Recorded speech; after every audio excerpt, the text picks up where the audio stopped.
Hello and welcome, adventurers, to The Hill is Always Greener, a show where four mighty warriors have wonderful, chill discussions about some hedgehog that they call Zonik, to distract themselves from the inevitable passage of time, their own rapidly waning ability to relate to the youth, and, I guess, dragons or something.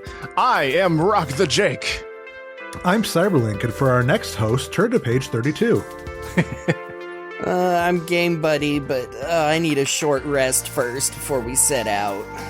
I'm Falero, and like classic Sonic, I'm ready to roll. I like it. Are you truly ready for what we have in store today, though? Because, I like saying this a lot about a lot of our episodes, but this is going to be a weird one, folks. Yeah, it actively is, because...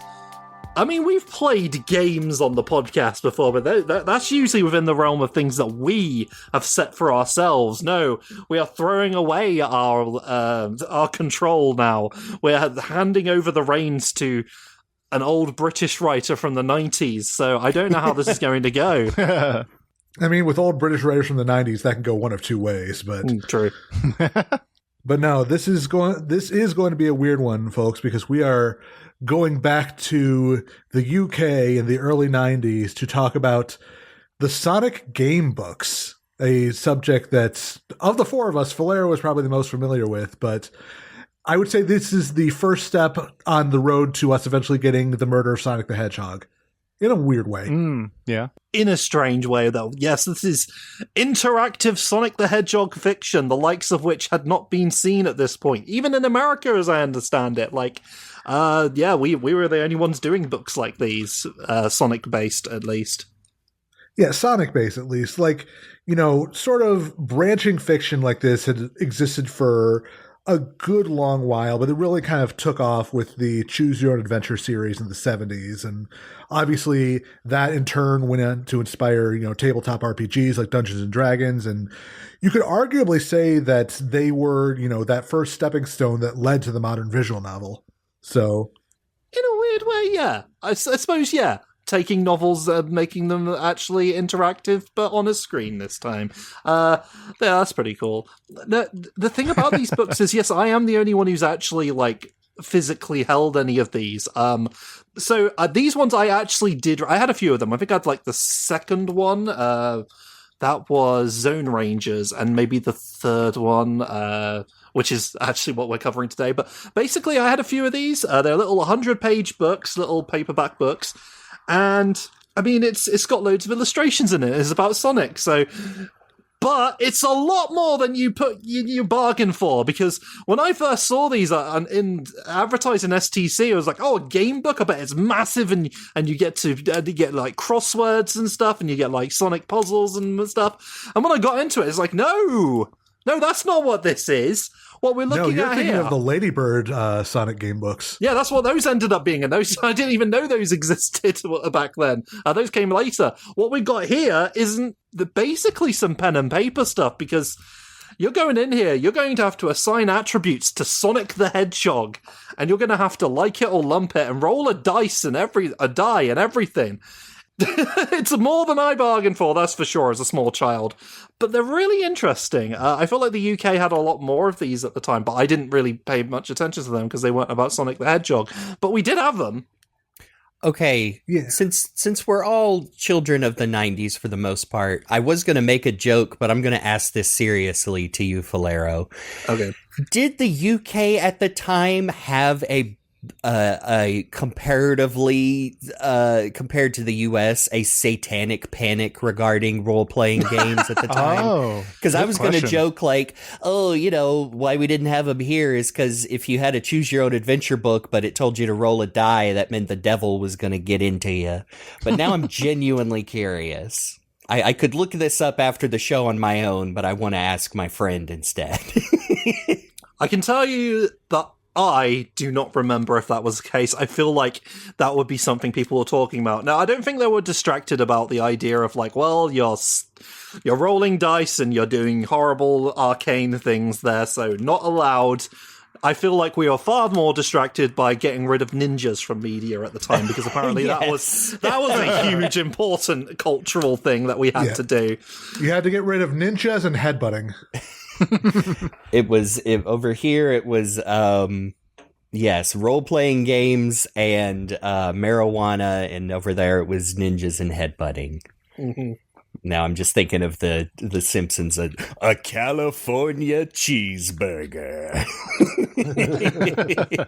Jesus. Okay, now I'm glad I didn't just make a joke, because I was genuinely curious. So then maybe that's why I feel like, here's the thing, if there were like a lot of these out there, I'm sure there were, because the very fact that they bothered to make one of these showed that they had writers there that were like, well, this is a skill set I know how to use, so otherwise why would they bother? But I didn't know or care, because I'm pretty sure we'd have had like Doctor Who ones and stuff like that at the time. Sure. Do you know what? I did actually have a Super Mario one, although that was more of a choose your own adventure, I think. But I had one of those too. The one where Peach puts on the magic high top sneakers and starts being really good at basketball. I think it's still on a shelf somewhere in here. That's an oddly specific one. That is exactly what it's about. I was just saying that sounds like a Super Show or Adventures of 3 episode. On the next episode of The Kingdom is Always Mushroomier. Oh, well. But yeah, these were fascinating little books. Many contributors, some of which we've encountered before in our read-throughs of Sonic the Hedgehog media from the UK. So some of the first books were written by James Wallace, and other contributors we had like these are the books. I've got the list right here. Yeah, you're right. There it is, nice and convenient, right there on the outline. I'm glad you're here, Luke. For multiple reasons. Because we had 6 of these to begin with over the course of 3 years, I think, from 93 to 96. 3 or 4 years, all published by Penguin Books. So we started with Metal City Mayhem. I remember that distinctly because it's the one that has that exploding oil ocean background on the cover. Very distinctive, very memorable. Zone Rangers. I did have this one. That one was that had the jungle environment, Sonic and Tails, Robotnik wielding a spear in the background. There's this certain book called Sonic vs. Sonic. That might be important today. I think like we were talking before the podcast, it feels at peace with the Silicon Warriors thing. I feel like I was sold on the concept of this just based on the cover. And there are a few others. The Zone Zapper, Theme Park Panic, Storm in Sonic. Theme Park Panic, distinctive because it has STC Amy on the cover. I feel like a few things were using that design at the point in the UK. And Storming Sonic, significant, not because of the cover or anything, but because I actually have a physical copy of that right now. But that's about it. Yeah, Sonic vs. Zonik and Zone Zapper written by John Sutherland and Nigel Gross, and Theme Park Panic and Storm and Sonic written by Jonathan Green and Mark Gascoigne. Oh, I remember that guy. There he is. I wonder if we're going to see, if we get to those books, we'll see any clever little funny jokes peppered throughout by our good old Mark and his usual tricks. Mayhaps. I'm taking a moment to look at all the cover art for these books, and they're very fun, and I like how in Theme Park Panic we definitely have that very stylistic Christmas tree hedgehog. Oh yeah, you gotta have that. It was the style at the time.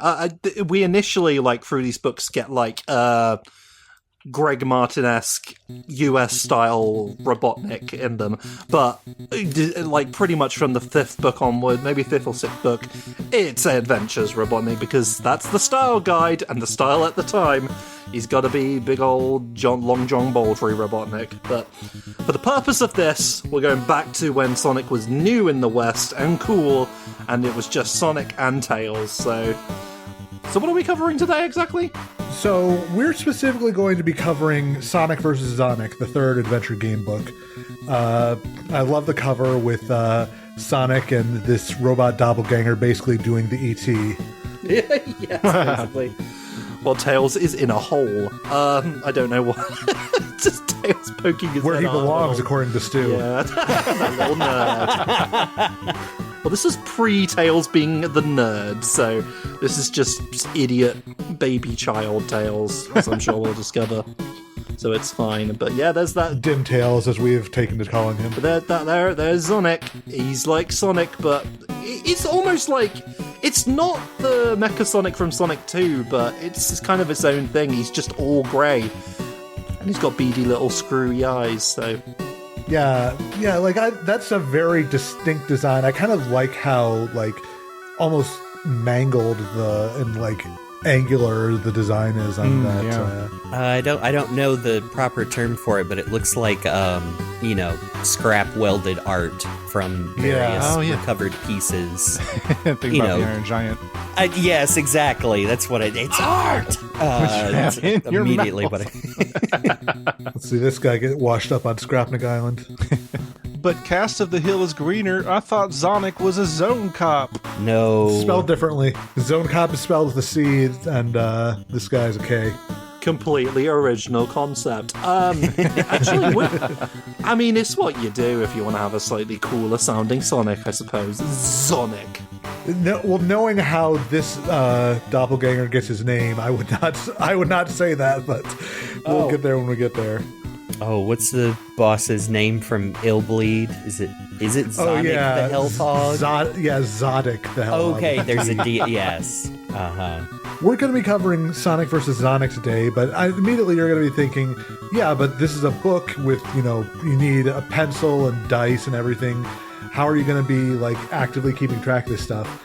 Well, luckily for us, for Sage 2024, the Power Player created Sonic Gamebook Origins, a PC version of Sonic vs. Sonic that you can use to track your stats and inventory and be able to, like, have all that stuff be fully automated, so you're able to, like, play it like you would a traditional game without having to, like, actively be writing things down and rolling the dice yourself. So that's super cool. So we're going to be using that to facilitate a playthrough of this book and see how far we can get.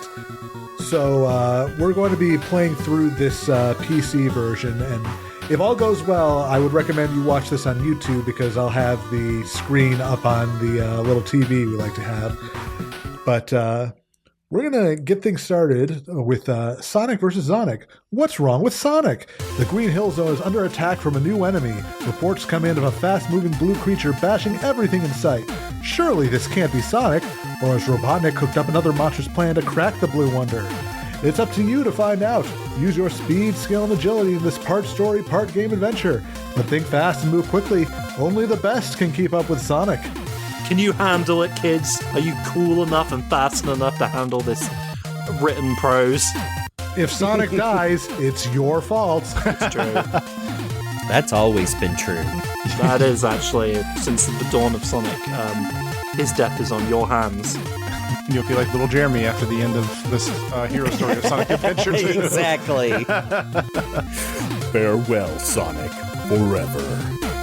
I meant the dark story, not the hero story. I ruined my own joke. I know what you mean. It doesn't matter. He's still dead. It doesn't matter. Now what happens? I will never keep this bit going. Let's start the thing. Yeah, it does matter what happens now, because we're playing the game book. This is a game book. You don't read through it like you would a normal book, starting at the first page and ending with the last. In Sonic vs. Zonik, you decide how Sonic and Tails will defeat the evil Zonik. How will they fight the badniks and overcome all the other tricks, traps, and puzzles they will find along the way? That choice is up to you. If you make the right choices for them, they'll win. Make the wrong ones, well, you'll soon find out. Before you start to read the book, have a look at the rules in the next few pages. They're not very complicated, so don't worry. They're almost the same as the ones in the other Sonic game books. You'll need one ordinary six-sided die and a pencil, but not for this. Before you start, you have to decide how good Sonic is at doing things. If you look at page 12, you'll see a chart called Sonic's Vital Statistics. As well as listing Sonic's abilities, it has a place to record what Sonic is carrying, Sonic stuff, and also places to record how many lives he has left and how many rings he has collected. Tails doesn't have his own abilities. In this book, they're the same as Sonic's. Sonic and Tails have 6 abilities: speed, strength, agility, coolness, quick wits, and good looks. Beside each on the chart is a description of what each ability means. Read these and then decide what ability you want Sonic to be best at. Now write a 5 in the box by this ability. Then look for the one you want it to be next best at and write a 4 by its side. Now write a 3 by his third best ability and then a 2 by all the rest. These numbers show what Sonic's strengths and weaknesses are. So, we're going to set Sonic's vital statistics. All right. I'm sorry, they should all be 10 because it's Sonic the Hedgehog, but we can't do that. We're not allowed. Although realistically now, I'm not sure whether to max out speed or cool. I guess speed. I will say that in this playable version, there is a cheat mode where you can just set everything to 5. Oh, man. So let's see. We have speed. Being fast is one of Sonic's most vital points. At full speed, Sonic can avoid traps and badniks at will. However, traveling at such high speeds means Sonic can literally run right into problems. Like a Sonic short. Yeah, like a Sonic short. Strength. This is a measure of how strong our hero is. Strength can be used to force open traps and fight enemies. Sonic can do this all day long, but sometimes it's best to think about problems before bouncing on them. That's not Sonic. Think first. That is Sonic. Quick wits. Sonic needs a brain as well as brawn. A good score here will help our hero to think his way out of trouble before it even happens. As ever, Sonic thinks fast, but sometimes too fast for his own good. Now, if this was the second book, we could set Tails with quick wits, but it's not the same. Agility. It's no good being quick without being agile. With a good agility rating, Sonic will be able to leap and spin superbly. Being a gymnast means Sonic can get into some tricky places, but that doesn't always mean he can get out. Coolness. The better the score, the more likely people are to be impressed by him. All in all, this attribute helps Sonic to get what he wants simply using his charm. Nonetheless, Sonic can't always charm his way out of trouble. It's basically charisma, you know. Yeah. Good looks. Probably the most important thing in Sonic's life is looking good and acting cool. This can impress people, which means they help him, and other times it just annoys them and has the opposite effect. On a scale of 1 to STC.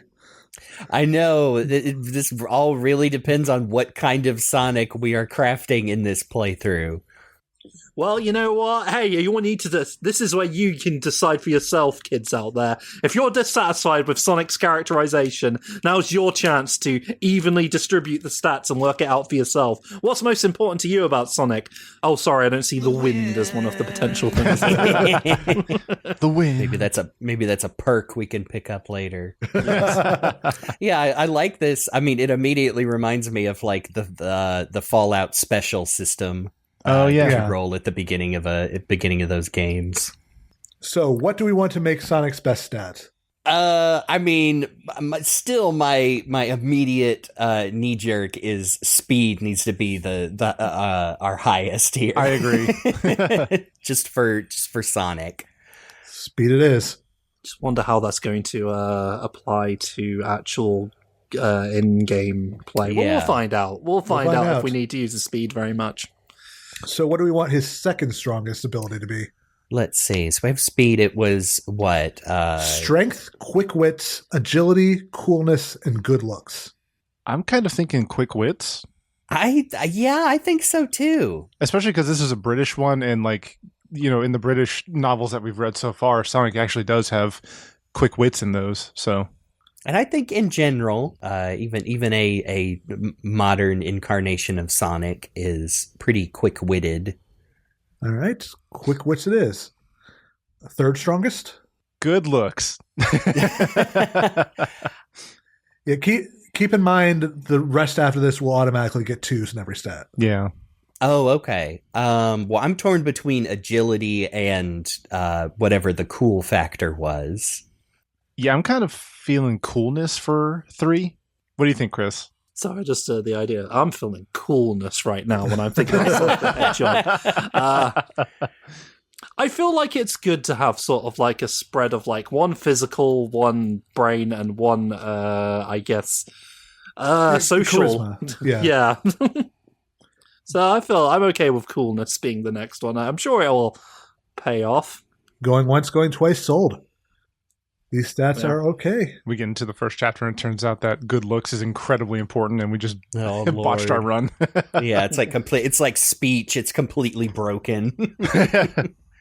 Some sections of this book will ask you to roll a die against one of Sonic's abilities. To do this, you must roll the die, look at the result, and then add it to the number you have given to Sonic's ability. For instance, if you need to roll against Sonic's strength, you should roll the die, then look at Sonic's strength score. If you rolled a 3 and Sonic had a strength of 4, the score would be 7, 3 plus 4. The section you are reading will tell you the number you have to beat to succeed. Again, this will all be automated. Sonic also uses abilities to fight his enemies. To do this, Sonic must use one of his abilities. You'll be told which one in the section you're reading. All the enemies have a fighting score. This is a number between 5 and 10.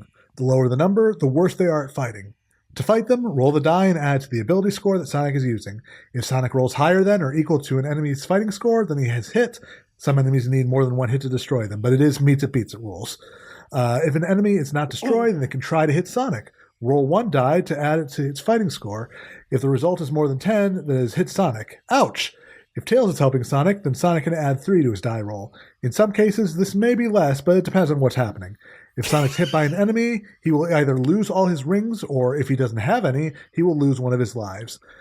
Keep in mind, I have turned on a cheat mode that gives Sonic infinite lives, so we don't scrub out in 30 minutes. Exactly.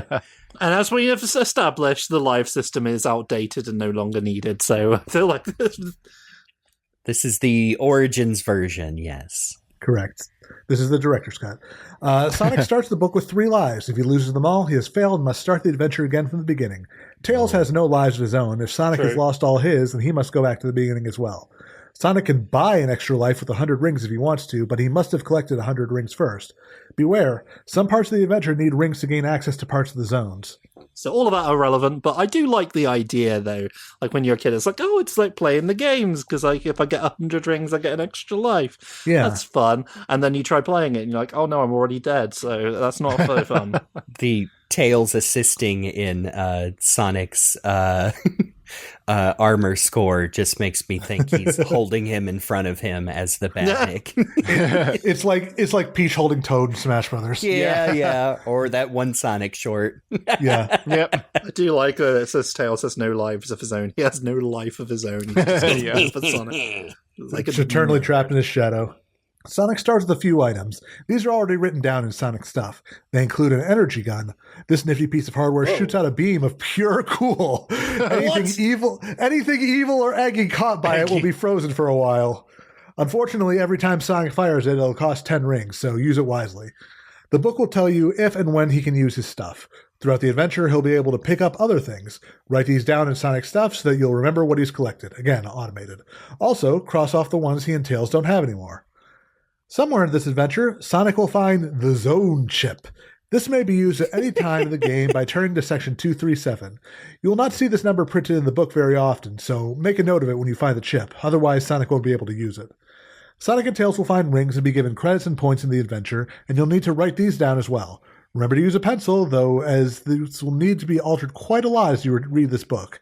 So I'm like, that's something that you don't talk about enough, is that if you're playing this book, there's probably going to be like eraser markings all over the inside because you're writing and erasing stuff. Like, I have to imagine there's a lot of copies that have not survived in good condition to the modern day because of people using them for their intended purpose. Yeah, if you got the second-hand one. I think I'm lucky that my copy of Storming Sonic is pristine. Like, no one bothered playing it. They were just looking at the pictures, I'm sure. That's beautiful. Fair. Well, that's it for the rules. Now turn to Section 1 and start your adventure with Sonic and Tails as they battle against Zonik and the Badniks. So here we go. Roll for initiative. Something very strange had happened in the Green Hill Zone. 1 minute, Sonic had been sitting playing with his Mega Drive. The next, he was being attacked by a group of maniac bunnies. They were usually his friends. He tried to speak to them, but they all kept shouting at him with something about him filling all their burrows with rotten eggs. Sonic didn't even like eggs, and the bunnies were his mates, so he'd never dream of doing that to them. Suddenly, everything had gone black. Sonic could see stars, not the kind of stars in the night sky, but the kind that whiz around the inside of your head. It was as if the whole of the universe was circling around him. Sonic, of course, being the center of the universe. Hey, slow down! It was daytime a minute ago. I was gonna say, but you have to do a British accent because it's British Sonic. No, Sonic is always American. Sonic is canonically American. We've established this, even in the British media. Suddenly, his senses returned and he jumped to his feet. The bunnies were gone. He was alone, confused, and not sure what was going on. Wow, this is strange. No. Wow, this is weird. I thought the same thing. Says Sonic. Sonic might be covered in spines, but they don't protect his head. Gingerly, he raises a paw to the rapidly growing bruise. Oh, my little pawsy wazzies. Oh no, it's the size of an egg. Hey now, don't say egg. Bad vibes about that word. I suppose I better find out whether the bunnies were right. Sonic set out through the green hills, still not really believing what had happened in the past 10 minutes. Everything looked normal. The hills were green, the sky was blue. Yes, this had to be the Green Hill Zone. But there was something odd nagging him. Shring! A small silver object flew towards Sonic's head, embedding itself in a tree behind him. Sonic turned around to take a look at the tree. There, half buried in the bark, was the familiar shape of a buzzer. What's the next town? Threatened the buzzer, rather pathetically, as he was firmly stuck in the tree. Sonic smiled. All was well in the Green Hill Zone. They always try to get me, he thought, but never manage it. The thought formed a smile. Sonic started walking away from the cursing buzzer, wondering whether to head for the hills or one of the bridges. Imagine you are Sonic. What would you do? Awesome. Go to the hills, turn to 106. If you think Sonic should head toward the river, then turn to 177. I don't know. Is this Sonic can't swim? I don't think he's going to go diving in the river or anything. He can just go visit it without maybe soak his getting head. his feet wet. All right, you changed my mind. Let's go to the river. Oh, foolish move. No, I'm sure it's fine. There are dangerous things within. The familiar sound of the river could be heard clearly in the distance. Sonic didn't really like the river. He didn't really like any rivers. They're all right to look at, but he didn't fancy getting wet one little bit. Sonic walked into the valley and breathed a sigh of relief. At least there was a proper bridge here today. The Green Hill Zone bridges had a nasty habit of doing their own thing. Sometimes they were normal, other times bits of them collapsed as you walked on them. Sometimes they even disappeared when you were halfway across. Gingerly, Sonic tiptoes across the bridge, casting a cautious eye at the water. Somewhat relieved, he reaches the other side. You can never be too careful with bridges. Turn to 12. Once across the river, Sonic was in one of the many small woods that dot the zone. All looked as it should be. The trees were still large things with brown trunks and lots of big green bits on top. There were plenty of them, and they all had one end firmly stuck in the ground. Completely normal, says Sonic, just as a large brown object lands at his feet with a thump. Sonic looks at the thing, unsure what it is or why it's there. Coconut? He says, just as the second one hits him squarely in the chest. Sonic sprawls onto the ground, but he's back on his feet in a second. Chris? Oh, well, considering the character. Yick, yick, yick! Cop that, Spiky! Sonic looks up towards where the voice was coming from, and he sees the face of Coconut grinning down at him from the top of a tree. That's right, I'm a real monkey now! Sorry, the other folks, this is an illustration of an actual monkey. That's it fine, looks like whatever. an actual monkey, but with like a rope or a fuse coming out of its head. Oh, yeah. Really advanced robot technology here by Robotnik. Okay. That's just how he was born. Plenty more where that came from, Spiky! Yick! Coconut howls with laughter as he reaches for another coconut to hurl in Sonic's direction. Just as Sonic is wondering what to do, the numbers 132 pop into his mind. How strange. Will Sonic get out of the way of the annoying monkey, turn to 38, or will he try to speak to him to turn to 246? Oh. I don't think so. Can we reason with the monkey? I was about to say, I don't know if speaking will do anything, but it kind of makes me laugh just thinking about what would happen. I mean, speaking to him is going to be using our coolness, charisma, whereas 38 our speed and agility. So, I'm gonna say, try and get out of the way. Turn to 38. On a normal day, Sonic would be quite happily have trashed coconuts, but today was not an ordinary day. The coconuts were flying thick and fast now. Perhaps it would be better to leave the monkey to it. Turn to 144. After a little while, the trees thinned out and Sonic was back in the open. Up ahead, he could hear the sound of another river. Sure enough, around the next bend in the path, there was a river. Not a very wide one, but Sonic's heart sank nevertheless, for the bridge across it was not all it could have been. The planks that made up the walkway were moving. Sonic stops and looks at them for a while, trying to work out the pattern. Soon, Sonic feels sure that he's worked it out and will be able to cross safely. With a look of determination, he takes a few steps backwards and then charges towards the bridge. In which order should Sonic step on the planks? Oh. The third, the second, the first, the third, the second, the third, the first. If only numbers had appeared in Sonic's head a page ago. If only there were, and we could remember them. I believe it was 132. I believe so as well. God, maybe I should grab a pencil. Right, the opposite of Ocarina of Time rules. Got it. 23 is number one. Do you think I'm a traitor? Turn to 186. With a skill and coolness that only Sonic could produce, he expertly hops across the bridge in exactly the right order, even managing a little spin at the end. More than a little happy with his performance, Sonic finds himself among a lot of hills. Just as he was deciding which way to go, he sees something that makes his spine stand on end. Turn to 200. Uh-oh. Straight ahead, the hillside is cut by a small, deep-sided valley, its sides almost sheer. From time to time, Robotnik was in the habit of setting a moving platform maze here to trap the unwary. Mind you, the risk was worth it, since Robotnik usually bathed the top of the trap with at least half a dozen rings. Well, all that work for 6 rings. Yeah. There were 2 things about the maze that made Sonic think that the bunnies might not have been mad after all. Firstly, the platforms weren't moving. Okay, you could cope with that. The second thing was the fact that Tails was lying on the highest platform, and he didn't look happy. Turn to 253. Oh. In a daze, Sonic walks over to the center of the maze. Tails was in a dreadful state. His fur was all muddy, and it looked like... But no, it couldn't be true. Someone had tied poor Tails' 2 tails together. Oh, no. Sonic's blood boiled. Who could have done this to his friend? Tails? Tails! Sonic shouts, but Tails doesn't move. Oh my fucking god, he's fucking dead. I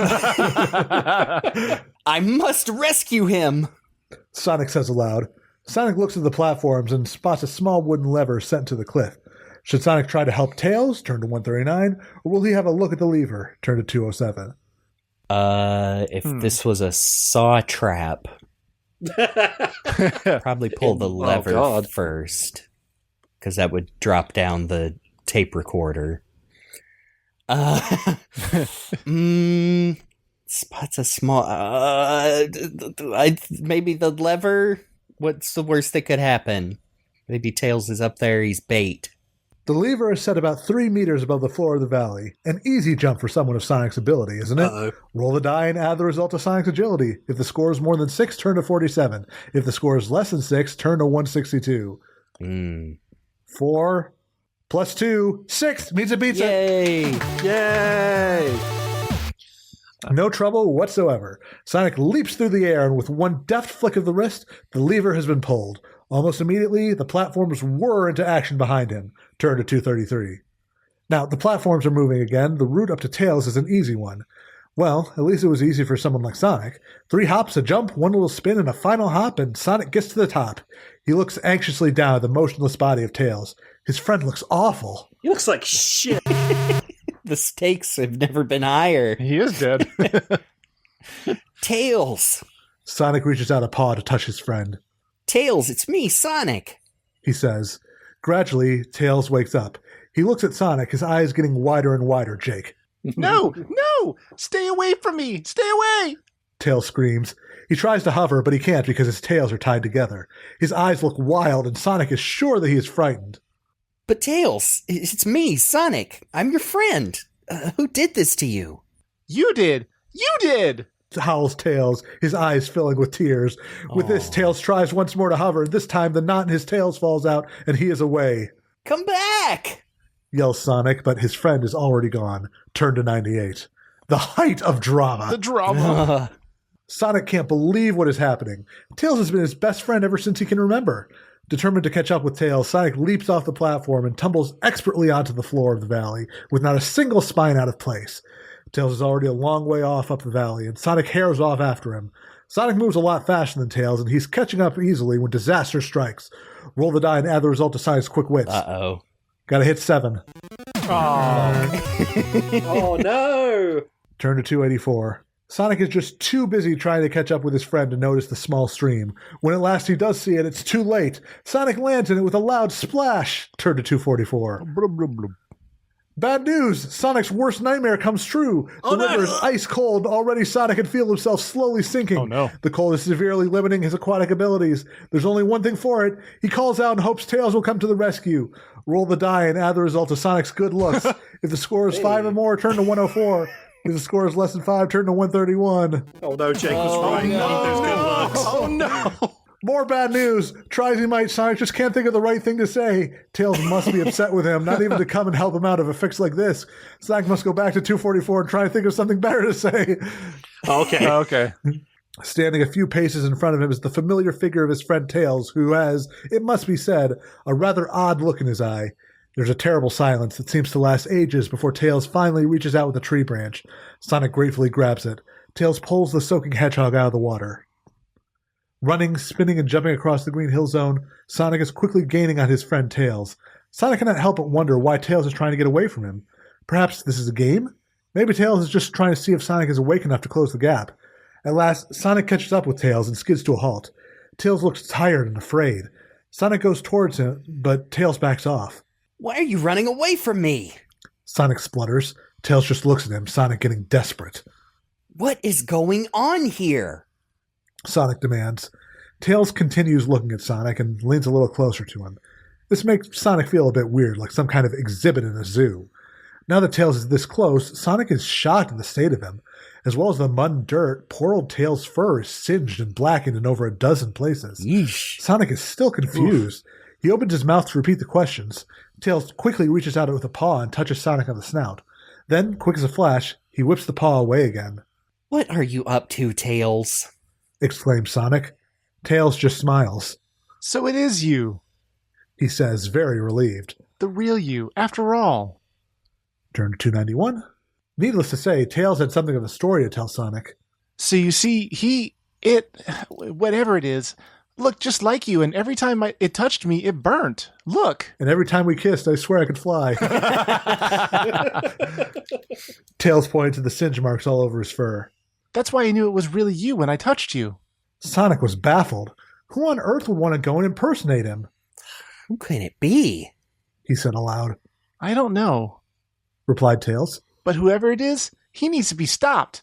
I wouldn't be at all surprised if Robotnik was behind all this. The idea did make sense. All the good creatures of Mobius looked to Sonic as the one thing that could stand up to Robotnik. Make Sonic look bad, and Robotnik's job got a lot easier. Right.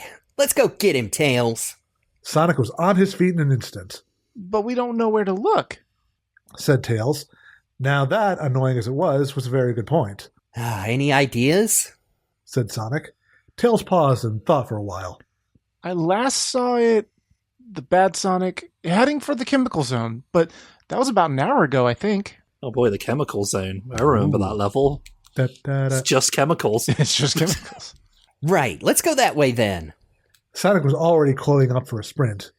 But when I first saw him, he was hanging around outside that secret cave. What cave? Said Sonic, not really listening. You know, the one where we used to hide rings for safekeeping, over by the little river. Oh, not a little river again. Will they go and look in the cave, turn to 9? Or should they hurry on towards the chemical zone, turn to 201? I'm thinking 9 for at least hopefully to get some rings. Yeah, there might be some rings in there. And we might need some rings, which are definitely not currency. Okay, says Sonic. The cave it is. Both the heroes charge off at a frightening speed, though at least Sonic manages to remember the small stream and easily avoids it this time. At this rate, the journey to the caves takes exactly 1 minute, and neither of them is even out of breath. The inside of the cave is dark and dank, and maybe even a little bit eggy. I never remember it smelling this bad, says Tails. Me neither, says Sonic.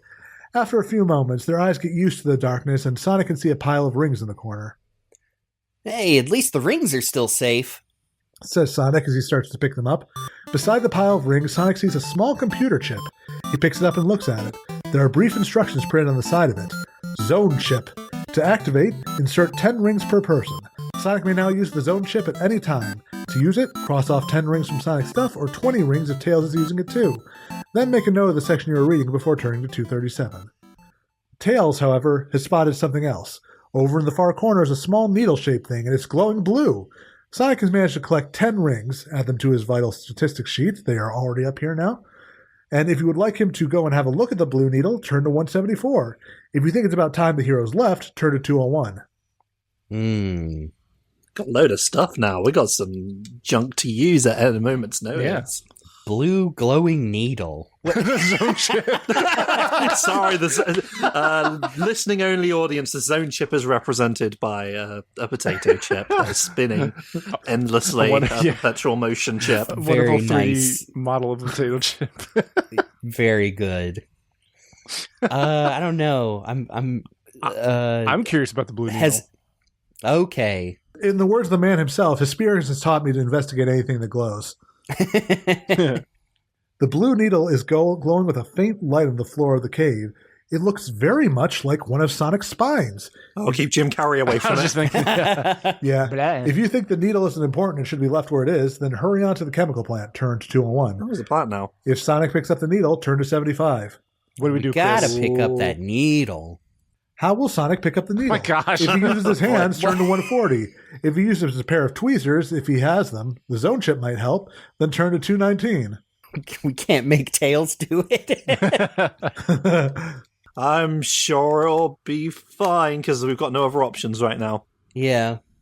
Sonic reaches down to pick up the needle. Then, at the exact moment the tip of his paw touches it, there's a loud explosion and Sonic is thrown to the far corner of the cave. Dang. Strange, said Tails dryly. That's exactly what it did to me. Oh, thanks, little buddy. The needle has been blown to bits in the explosion. It's time Sonic left for the chemical plant, but before he goes, subtract 1 life or all of Sonic's rings if he has any. Perhaps, however, Sonic has learned something from this. Add 1 to his coolness score. Oh, well, okay. You should get something out of it. It is not far to the gate connecting the green hills with the chemical plant. Strange that something as nasty as the chemical plant could be so close to the green hills. Strange. Up ahead, Sonic could see the start of the deep valley that led to the gate. He also knew that just around the corner would be the Spike Buggy, one of Robotnik's creations. Slow and clumsy, but still dangerous. It would have to be beaten before they could get to the gate. Will Sonic and Tails attack the Spike Buggy head on? Turn to 23. Or will they try to sneak past it? Turn to 222. Let's kill this guy, Tails. Yeah.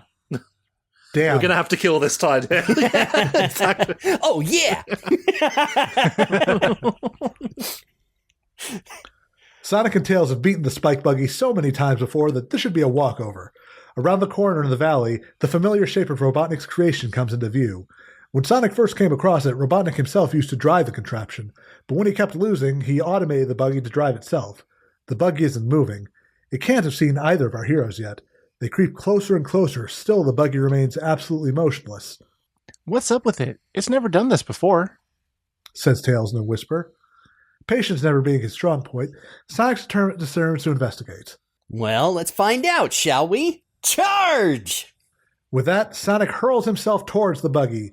With one graceful jump, he somersaults through the air and lands with a crunch on the buggy's roof. Crash! He disappears in a cloud of dust. Tails looks on horrified as the whole buggy collapses into a heap of scrap metal. After a few seconds, Sonic emerges from the debris covered in smuts and oil. Whoa. I've never managed that before, he says. I think, says Tails, that something or someone else beat us to it. You mean the other Sonic? Says Sonic, apparently disappointed that it wasn't him who had demolished the buggy. Looks that way. Well, if it was him, then he saved me, us, the trouble then. Sonic looks awkward. I suppose he has. Smiles Tails, and together they walk towards the gate that would take them from the Green Hills to a place altogether less agreeable. Turn to 250. Sonic always felt a little funny when he went through a zone gate. Not surprising, really. Jumping from one place to another like that without regard for the laws of nature was bound to make a hedgehog feel a little dizzy. Even if the gate didn't affect him, the stench that hit the two heroes a split second after they were in the chemical plant was enough to turn your trainers green. Everywhere, they could smell the unmistakably vile Megamac. Phew, says Tails. Whiffy. Weird thing to hear an American say. Whiffy. Adding Whiffy as the title. Ahead of them, Sonic can see the familiar tunnels of the chemical plant disappearing into the distance. The plant is a real maze. Which way? Asked Tails, trying to keep the worst of the smell out by pinching his nose tightly. Hold on, let me take that again. Which way? Keep that in mind. That's going to be important later. Yes, really.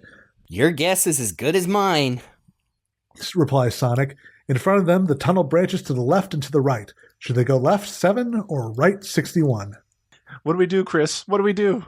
Hey, I'm saying, but I'm realizing as I'm going through this, hey, I do actually remember some of this, so I don't want to have an unfair advantage. Oh, okay. Not that I remember too much about it, but it's just like, just in case I'm accidentally leading you along the correct path. So I was feeling bad that Jeremy and I were making all the decisions. I was like, I want Chris to do it. I know. Oh, no, I just realized that too. It's fun watching you. You are Sonic and Tails right now, so I feel like it's fair. What does your gut tell you? I think we should go left. Okay, let's go left. The tunnel slowly curves around to the left, its gray metal walls covered in a film of Megamac.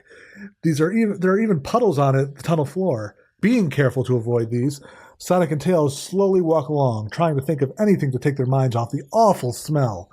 After a little while, they come to another branch in the tunnel. If you want them to head left, turn to 296. If you'd rather Sonic and Tails follow the right-hand tunnel, turn to 101. Congratulations, gents, you're stuck in a maze. Oh no. Let's see. 2 lefts don't make a right, but 3 do. Reliant Exactly. We got to end the show here, folks. I'm stuck. What is what does the zone chip do again? I forget. Lets us go to the special zone, I think, but only if we have 10 rings and 20 if we want I think Tails you can pick a zone to go to with it or something like that, but apparently we could have found tweezers and avoided blowing our dumb ass up. But it's a learning experience. Let's stick to left at least one more time. Okay. I mean, that is how you ultimately beat, if you're ever stuck in a labyrinth, is you just hug the right wall and you'll eventually reach... Oh yeah, Hallwuggen. How could I forget? Very soon, this tunnel opens up to a small room. Heaped everywhere are dozens of rusting barrels with mac seeping from their rotten joints. The stench is so bad that even the air seems heavy. I don't think even Robotnik would have come in here by choice, says Tails, still holding his nose. Should Sonic and Tails explore this room, turn to 260, or should they leave, turn to 101? And no, you cannot roll an investigation check. Oh, man. Dang. Not that advanced of book. Well, Tails is holding his nose, so maybe if Sonic passes out and dies, he can revive him. Let's give it a shot. Let's see if there's some secret in this room. Yeah, let's do it. What do you think, Tails? Okay. Braving the smell, Sonic and Tails gingerly explore the dank little room. Roll the die and add the result to Sonic's good looks. I made that joke earlier. Okay, cool. Oh, yay. Although Sonic isn't really that keen on poking around in such a dirty, smelly place, he puts the interest of Mobius above his own and sets out searching. After not very long at all, he finds a pile of oily rags. Kicking them aside, he discovers no less than 10 rings. All right. Add these to Sonic's stuff, and then it's time to get out of here. Turn to 101. Can we light the oily rags on fire? After what seems like ages, the tunnel opens out to a huge domed room, its walls lined with a maze of pipes. The air is filled with hissing and gurgling and the sound of distant machinery. This is definitely not a nice place, I'm beginning to wonder whether it was such a good idea to come in here, says Tails. Sonic looks around and thinks. So far, they haven't seen a single sign of the imposter Sonic since they entered the plant. If it wasn't for the fact that the buggy had been broken, Sonic would have doubted whether the imposter existed at all. Maybe it was just Tails and his imaginations? He must have come this way, Tails. All we've got to do is find him. Tails, who is still holding his nose, replies, Well, I hope we find this other Sonic soon. I don't think I can stand the smell much longer. Now, since Tails had his nose pinched, the words sound a little different. Tails had meant to say Sonic, but what he actually said was Zonik. At least we've got a name for the imposter now. We'll call him Zonik. That is I told you it was going to be a dumb origin Oh for my the name. gosh. Robotnik. I'm afraid of lightning. Yeah, this is like OVA Tales for sure. The room that they're in is truly enormous, and even after about 10 minutes walking, they still cannot see the other side. And all the time, the sound of the machinery gets louder and louder. I'm not so sure we should be going this way. That noise doesn't sound very friendly. Sonic smiles and replies. Then how about we go this way, then? Sonic points to the ground, very obviously pleased with himself at spotting the small trap door half hidden under a pile of rags, a little off to the God, left. this place is a fire hazard for sure. Tails can get annoyed at the way Sonic showed off sometimes, and he was just trying to think of something to say to put his friend in his place when he spotted the ideal thing. Or what about that one you're standing on? Sonic looks down at his feet. Yeah. He says after a short pause.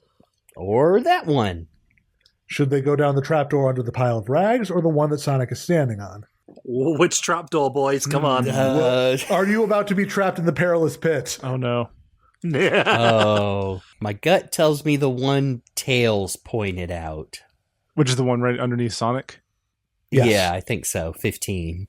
The trapdoor opens easily to reveal a small spiral staircase leading down to the darkness. The staircase goes down and then down some more, and it gradually starts to get hotter. If Sonic has a torch, turn to 163. If he doesn't have a torch, then roll the die and add the score to Sonic's agility. If the result is 6 or more, turn to 251. If it's less than 6, turn to 234. Uh-oh, it's 5. 1 minute, Sonic is walking down the steps. The next, he and Tails are falling through the blackness. Sploosh! Yeah! Oh no, what's this? Shouts Sonic. Smells bad. Replies Tails. In the darkness, Sonic can just see his friend's face a few meters away. Sonic and Tails have fallen into a puddle of mac. Bad news! Deduct 1 point from Sonic's good looks because he looks a wreck at the moment. Unfortunately, there aren't any mirrors around, so both of them will just have to put up with the mess for a while. Oh, Tails' quivering little lip. Very good illustration, actually. Yeah. That pathetic. It looks like Tails looking like one of those idiot baby kittens that just spilled its milk all over its face. Yeah. The tunnels here are much smaller than before, and lit only by the eerie glow of the Mac. Sonic and Tails walk cautiously along the narrow raised walkway that stands about 2 meters above the floor of the tunnel. Sonic looks down at his trainers. Ugh. He really will have to do something about them as soon as he gets a chance. Tails doesn't look much better either. Sonic's about to say something when there's a loud clang behind them. Spinning round, Sonic is just quick enough to see a massive steel shutter drop behind them, cutting off the retreat. Both of the little heroes look at each other. Then Tails says, "What's that?" He tilts his head, listening intently. What's what? Replies Sonic. That gurgling noise. Answers Tails, his ears swiveling round to pick up the source of the sound. Sonic can hear it now as well. Search me. There are lots of strange noises around here. Come on, we've got to get moving. I need to find somewhere to sort out these trainers. In most of the following sections, you'll see a star symbol. Every visit to one of these sections counts as 1 point. If at any time your point score exceeds 20, turn to 288. Write this number down so you'll remember it. Oh, boy. The tunnel branches to the left and to the right. If you want them to follow the left tunnel, turn to 239. If you want to follow the right, turn to 188. Well, we went left last time. You want to go right? Let's do it. All else fails, turn to the right, as many people have over the years. I was waiting for that. The first one, I was like, well. The tunnel leads on, and the hero's footsteps echo on for ages. The gurgling noise continues, and after a while, Sonic gets used to it and forgets that it's there. At last, Sonic sees the tunnel branching in two and looks around to tell Tails, and realizes that Tails has dropped quite a way behind him. What's the matter now? He shouts, seeing Tails crouching down and about 20 meters back down the tunnel. Look, says Tails, pointing at a small pipe in the tunnel wall. Annoyed at the delay, Sonic stops back to where his friend is waiting. Out of the pipe is gurgling a steady, glooping mess of mac. We're in a trap, Sonic, says Tails. If we don't get out of these tunnels soon, we're going to be drowned in mac. Should the heroes go down the left tunnel or the right one? Last time we stuck with our guns. Let's cower it out and go left now. What do you think, Tails? Okay, let's go left. The walls of the tunnel form a perfect tube. They're made of some dull grayish metal streaked with horrible smears of dry-on mac. They look a bit like Robotnik's white coat with all its egg stains. Ugh. Hey. After a while, the tunnel branches in two. One tunnel carries straight on, the other curves off to the right. Let's go straight, yeah. Okay. No sooner has the last junction disappeared behind them than another appears before the brave heroes. This one has two forks. Which one do Sonic and Tails take? The one going off to the right or the one to the left? Oh my god. Let's go right. Yeah, sure. I'm going to give myself an anxiety attack. Hey, that's a real chemical plant experience. Yeah. You know? They're recreating it in book form. This tunnel looks just like the one they just left. It would be real easy to get lost here. There are two exits out of this part of the complex. Should Sonic and Tails carry straight on, or should they take a right turn? Let's go straight again. Yeah, okay. This tunnel looks a bit more promising. Jesus. It's wider than the others, so Tails and Sonic can walk side by side. The gurgling sound continues, and it's fairly obvious the Mac is gradually getting higher. After about 100 meters, the tunnel opens into a large circular chamber from which there are three tunnels. Which should Sonic and Tails go? Right, left, or straight on? Left. Another tunnel, another fork at the end of it. This place is such a maze. Tails looks down at the Mac. It's a good deal higher than the last time he looked. If you're more than 20 points, turn to 288. In which direction do Tails and Sonic now go to? Now, our playable version, I'd have set it so it marks the pages we've already been to. Okay. Oh, that's helpful. That's good for my anxiety. So we need to go straight on. Yes. Is that what it's saying? We've already been to the other ones. Man, this is actually pretty clever. That's really helpful. Sonic and Tails have been in the maze for ages now. The Mac is getting dangerously close to their feet, and they still don't know the way out. They're getting desperate. Should they follow the main tunnel or go to the smaller tunnel off to the left? Smaller tunnel makes me anxious because of rising fluids in a small tunnel, so I say main. Yeah, me too. Same exact reasoning. No. The points went away.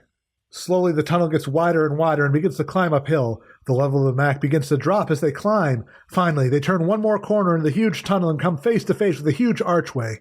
Oh, we got out. Oh, I know this place! Exclaimed Sonic. The gate to the aquatic ruin isn't far from here. We've made it, Tails! Through the archway, they can almost smell the fresh air already. Turn to 42. Hopefully it's like the American ending to The Descent and not the uncut UK ending. Sonic definitely knows where he is now, though the archway they find themselves in a wide, low corridor. The walls are still made of the same dull metal, but there's no Mac and everywhere is brightly lit by neon lights in the ceiling. Sonic points towards the end of the corridor. All we've got to do is get to the end, go through the little door on the right, and we'll be at the gate, he says. He and Tails set off, deeply relieved to be out of the maze. Up ahead, the corridor bends sharply to the left. Just around the corn. Sure. Sonic suddenly falls silent, hearing voices approaching. Turn to 148. The children of the corn. There are two voices. One is deep and metallic. The other, well, it seems familiar to Sonic, but he can't quite place it. Crouching just out of sight around the corner, the heroes are unable to see who was speaking. Sonic, that voice, says Tails, his own voice quivering, slightly frightened at what he's about to tell Sonic. It sounds just like... He pauses. Like you. What will our brave friends do? Should they wait and listen to what is being said, or should they rush around the corner and confront the mysterious pair? I say wait and listen. Yes, I agree. All right. Chris, if you please. So now I have you, grr, at last, says the deep metallic voice. It will be a great pleasure to see you in my web. You want to do Zonik too? I know it's supposed to sound just like Sonic, so might as well just give it to Jeremy. You want to do an impression of Jeremy? I don't know. Yeah, I want to hear Chris do this, especially because this will be another recurring character. God. Okay. Let me try and get into this. Let's see. Imagine you're from the southern United States. A little gay. Everything's on fire. I've just eaten 50 eggs and whatever it is Americans have all the time, and hush puppies and all those things you mentioned in the breakfast episode. All right. You are so uncool, Nick Grabber. You know that, don't you? Yeehaw. That's Jeremy says. Replies the other voice, which does sound very much like Sonic's own. Yeah, sure does. Perfect. I mean, maybe it's just my American ear, but I'm just like, yeah, that's pretty much what McFeely does, too. Yeah. Oh, yeah. I think I shall make you a small piece cooler, my friend. Grrr, the metallic... Oh, sorry. The metallic voice is cut short by a huge crash. Turn to 19. Unable to control his natural curiosity, Sonic darts around the corner to see what is going on, closely followed by Tails. They come face to face with Grabber, the zone's resident steel spider, and a real hard case. He's lying on his back, all 8 metal legs flailing in the air. Above him is a blue blur. The blur, moving at fantastic speed, spins through the air and lands with a mighty thump on Grabber's head, sending sparks and bits of metal flying in all directions. Outstanding, Sonic says aloud. I'm glad you think so, says the blue hedgehog, now standing on the shattered remains of Grabber. That's him! The one that attacked me! Exclaims Tails. Will Sonic and Tails attack Sonic? Turn to 123, or will they wait and see what happens? Turn to 18. I mean, Sonic's definitely impressed at the moment, but Tails is obviously like, that's the guy who burned me. Yeah, we got to kill this guy again. I think our abilities are lean more towards a kill build. Face to face with the imposter at last, Sonic is unable to control himself and lunges into attack. Zonik casually steps to one side, leaving Sonic to charge harmlessly by. You're going to have to do better than that, says Zonik, but he makes no attempt to attack Sonic. Back on balance, Sonic tries again, this time with a more skillful spin.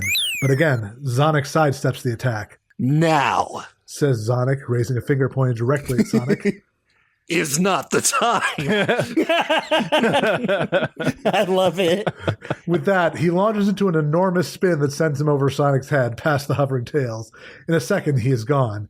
By the time Sonic has recovered, there is no sign of Zonik. What could he have meant by, this is not the time? Turn to 209. Sorry, just that Sephiroth from Advent Children. Yes, exactly. I will never be a memory. Shall I give you despair?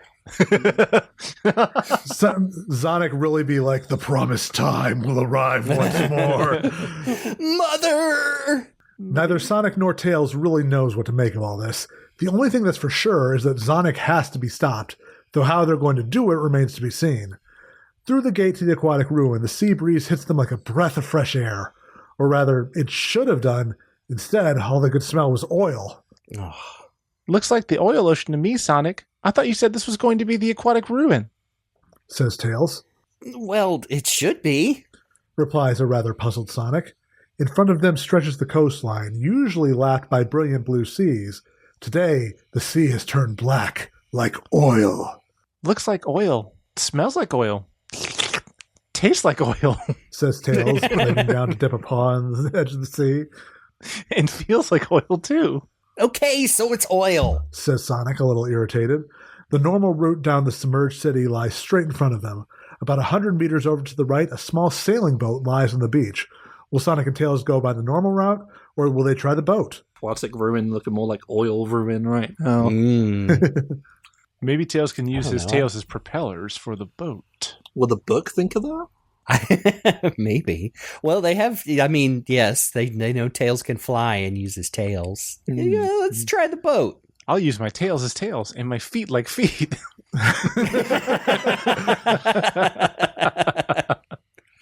The small sailing boat has been left dumped on the beach for some reason. Nothing seems to be wrong from first impressions, but both the heroes are a little wary all the same. Do you know anything about boats? Tails asks Sonic. Yes, of course, replies Sonic, who knew that they floated and hoped that was good enough. Together, they push the boat into the glooping mess that was now the ocean. See? Says Sonic as they both climbed aboard. No problem. Thanks, Josh Rubin. The board starts to move out to sea, even though there was no breeze in its small sail. Turn to 69. Nice. Oh man, I'll never forget like one time seeing Little Karibo tweet out that 69 is just the internet's amen when people say nice. Oh man. The little boat bobs its way quite happily across the sea, apparently just as good at floating on oil as on water. Neither Sonic nor Tails has any idea how long the voyage is going to take. The aquatic ruin is huge, and it always took Sonic and Tails ages to get through the normal way. Sonic is pondering this problem when the sea suddenly bursts into a fountain right in front of the boat. A split second later, it's followed by a sleek silver shape. The shape makes straight for the boat, a huge mouth opening to reveal row upon row of sharp teeth. In an instant, the boat is hit, and the prow becomes a radically different shape. Resident Evil 4! exclaims Tails. Should Sonic and Tails stay and fight Chop Chop, or should they try and sail the boat away? Well, Tails, I think we got to kill this guy. Sonic, that's your answer for everything. Sonic never runs from a fight. Let's do it. Let's kill this guy. Oh, okay. Sonic and Tails attack Chop Chop. Chop Chop's fighting score is 6. If you're unsure what to do, look back at the beginning of the book for instructions. If Sonic is hit by Chop Chop, turn to 166. If Sonic and Tails win the fight, turn to 52. Let's use our speed, Keed. Yeah, we have an option here. Let's go, bro. So we're going to use our speed because that's our highest stat. So it's attack roll plus speed plus tails. I think we got it. 12. Sonic and Tails attack Chop Chop. Chop Chop's fighting score is 6. So oh wait, we read that, didn't we? Oh yeah, I think we killed him. Brilliant though Tails and Sonic might be, the deck of a small boat is not the best place to fight.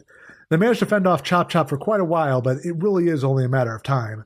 Suddenly, Chop Chop manages to get his teeth around the side of the boat and rips a huge chunk out of it. The boat begins to sink fast. Tails! Shouts Sonic, but he needn't have worried. Tails is already hovering and reaches out and grabs his friend's paw, lifting him clear in the nick of time. Nice one, says Sonic. Tails hovers a little longer, so they're safely out of reach of the robot tuna, who thrashes around underneath them. Where to now, then? Says Sonic, looking up at his friend. That island over there looks good to me, Sonic. Says Tails, pointing to the horizon. Turn to 40. The small sandy island looms on the horizon, and in no time the brave duo are only 100 or so meters away. If Sonic and Tails are still in a small boat, turn to 137. If the boat is already sunk, turn to 273. They have just reached the island in time. Or have they? A few meters from shore, Tails' grip on Sonic's paw finally fails, sending Sonic tumbling towards the oil beneath him. Wow! Without the extra weight, Tails will reach the island without hitting any difficulty. Sonic, however, must jump, and it's a long way. Roll the die, add the result of Sonic's agility. Uh-oh. Oh, no. Well, Despite a massive effort by Sonic, he tumbles into the oil just millimeters from the shore. The oil is only shallow, but the splash covers him in the stuff from head to foot. Subtract 1 point from Sonic's good looks, then turn to 128. Dang, we're at 0. oh man, 0 good looks. Sonic looks like shit now. Sonic's just straight up. Way man. past cool! We're going to need some fillers after this. Pleasant as it is, Sonic and Tails are still trapped on the island, and they need to find a way off it fairly quickly. There are 2 paths leading away from the beach. Should Sonic and Tails follow the path to the west or the one to the east? Or should Sonic abandon Tails and use the zone chip? I really wish I could remember how exactly the chip works. It's 10 rings for just Sonic, 20 rings for both of us. All right. I won't leave you behind, little buddy. Thank you. So east or west? Wumbo. Yeah, let's go Wumbo.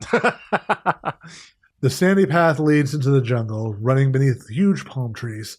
This is the sort of place that coconuts would like to hang out in, and both of them keep a wary eye on the treetops.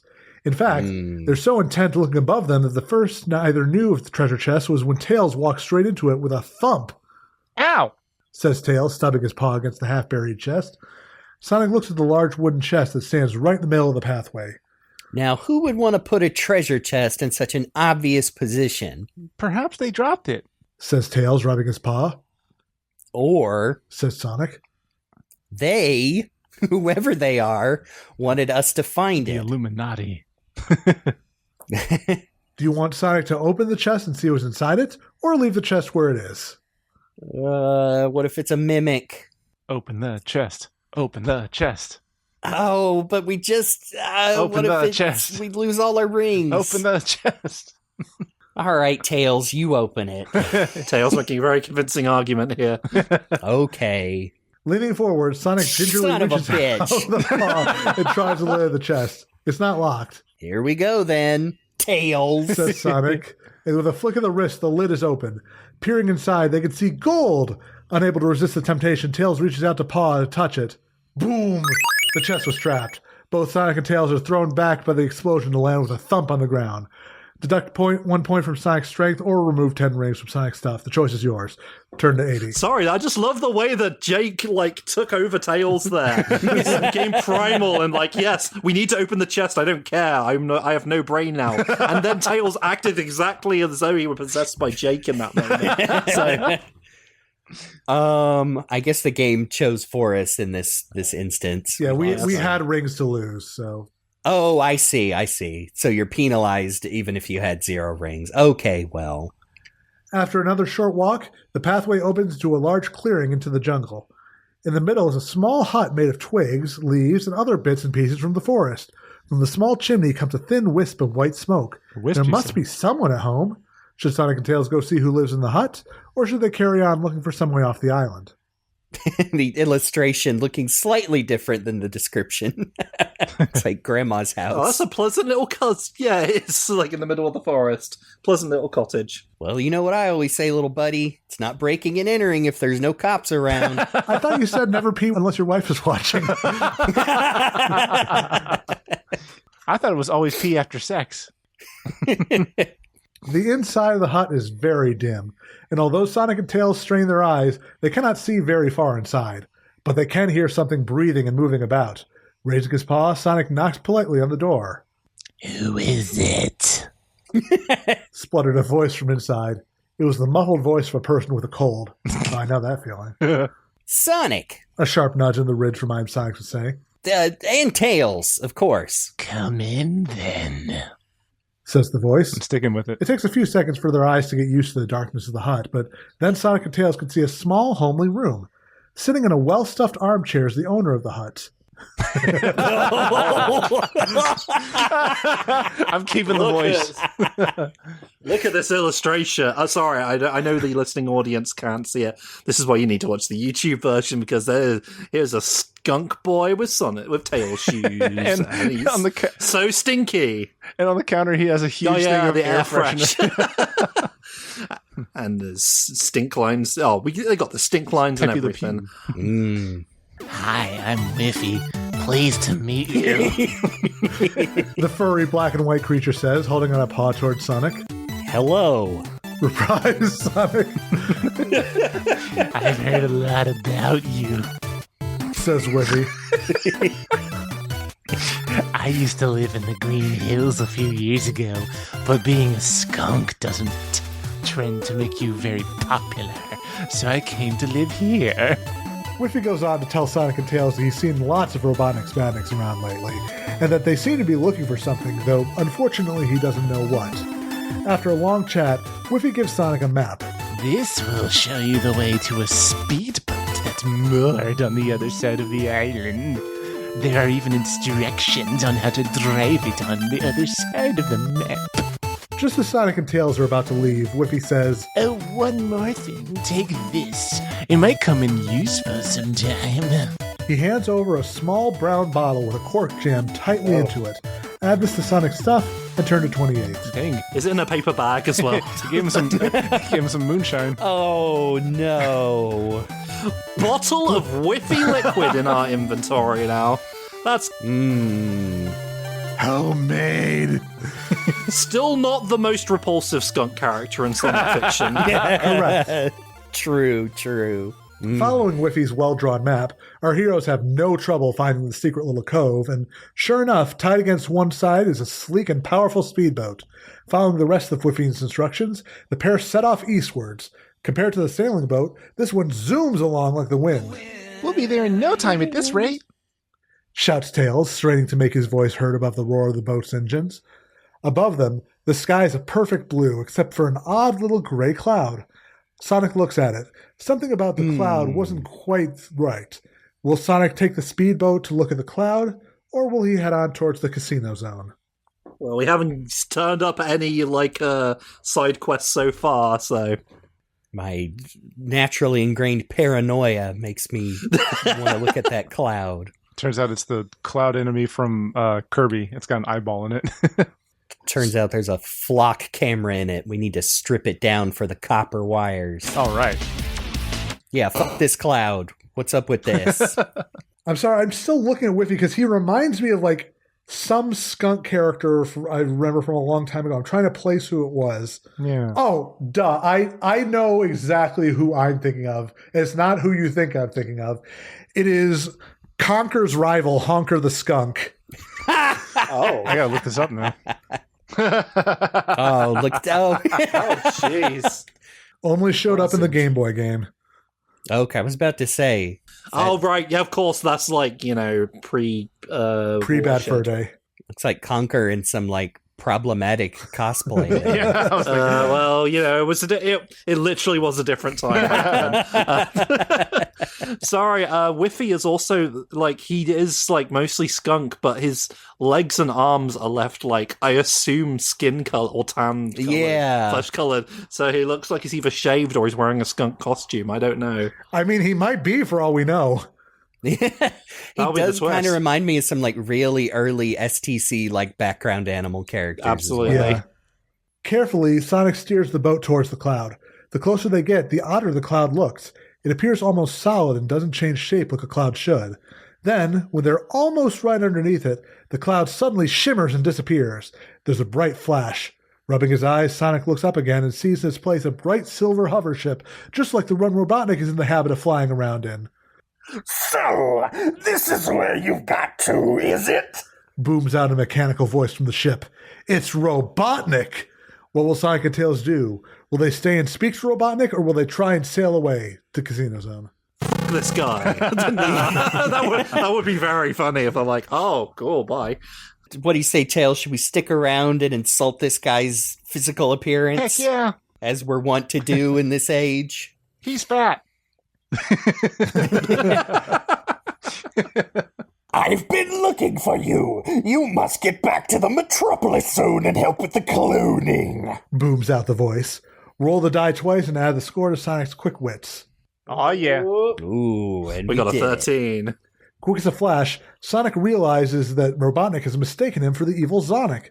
Pushing Tails down out of sight, he replies, I am sorry, Master. I'll make my way there right now. Make sure you do. I have important business elsewhere to attend to. When I return, you had better be there. And also try to keep out of sight. You've already done far too much damage, especially to the Aquatic Zone. Sorry, Master. I got carried away? That may be, but I shall have to put it right now. The voice pauses. Don't worry, your time will come soon. The voice tries to sound friendly. Now, off to Metropolis Zone, and quickly! With that, the hover ship zooms off. Tails sits up and looks at Sonic. The Metropolis Zone? He says, rather confused. Yeah, and as quick as we can. Replies Sonic. Turn to 65. Yay, we did something smart. Woo! It's because Sonic made the choice and not Tails. Tails sees the gate to the Casino Zone first and points it out to Sonic. The glaring neon signs above are a very welcome sight. Without slowing down at all, Sonic aims the boat straight at the gate. We're gonna crash! Ah! Screams Tails. No, we're not. Shouts Sonic, and a split second before they reach the gate, Sonic grabs Tails and goes into a spin that carries both him and his furry friend flying through the gate. Sonic and Tails fly through the gate and land in an undignified heap. Looking around, they see that they have indeed arrived in the casino. It is lit up by multicolored lights, and there are signs all over the place showing them the way to various attractions. Let's go gambling! You know, Tails, says Sonic. I always quite like this place. Come on, let's have a look around. With that, Sonic is off, leaving a still dazed Tails to hurry after him. Ooh. After a few seconds, Sonic spots a large fruit machine against the wall. Will Sonic go and play it, turn to 171, or will he ignore it, turn to 66? We are not given a choice. Yeah, 'cause we don't have any Oh, yeah, you're right. Oh, because we don't have any rings, I bet. Yeah. I wonder why. Tails. Open the chest! Now we can't gamble. Open the chest! Do it. In a way, Tails helped Sonic with his problems. He helped Sonic with his own impulse problems by succumbing to his. Tails understands the sunk cost fallacy. We've established this. Yeah. Leaving the fruit machine behind, Sonic and Tails walk further into the casino. Surprisingly, the place is deserted. Usually the casino's bustling with creatures from all over Mobius who have come to play the games. Let's go and look at the pinball machines. Says Sonic. They're cool.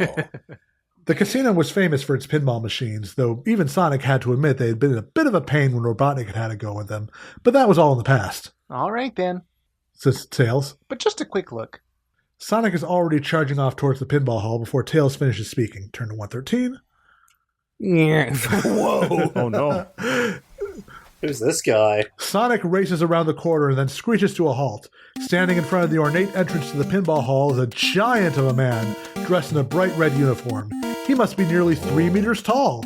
He's pacing backwards and forwards, muttering something to himself and carrying a nasty-looking wooden club. He does not look happy.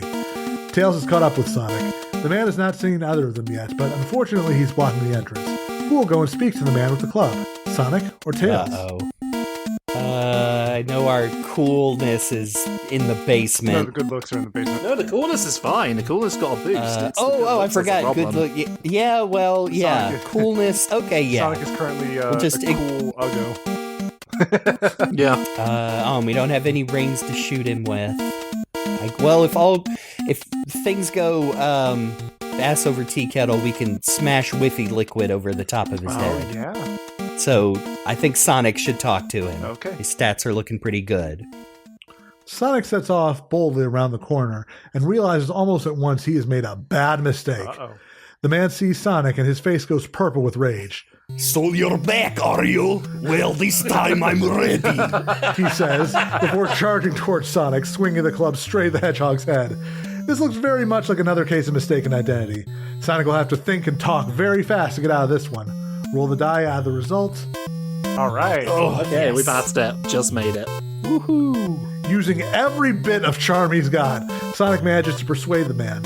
Sonic discovers he's the casino's commissionaire, a very important person. Sonic tells the commissionaire that he was Zonik and not himself who was responsible for all the damage to the casino. Furthermore, Sonic offers to help the commissionaire put all the damage right. Comrade, we're on the same side here. I may be blue, but I bleed red.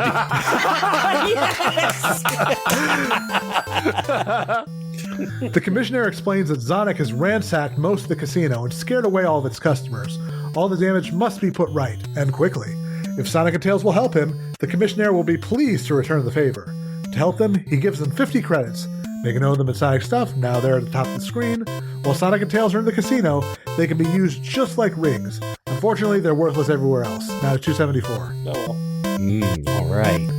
The commissioner stands aside, allowing our heroes to enter the Pinball Hall. In the casino, pinball is far more than simply a table with a steel ball rolling around in it. Here, the player is the ball. I wouldn't have it any other way. The worst damage is at the big table, Says the commissioner. all the traps are deadly now, so be very careful.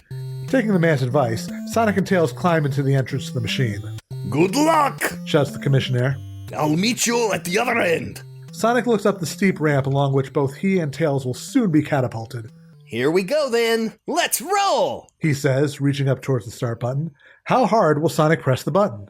So I'm just taking a moment to take stock of the fact that we have made this huge commissionaire running a giant capitalist organization like a fucking casino, a giant communist. Well, I mean, they're the one that look at that illustration. They said he's wearing a bright red uniform. He's got a funny hat on. What else are we supposed to think? I mean, the Berlin Wall has fallen by this point, so.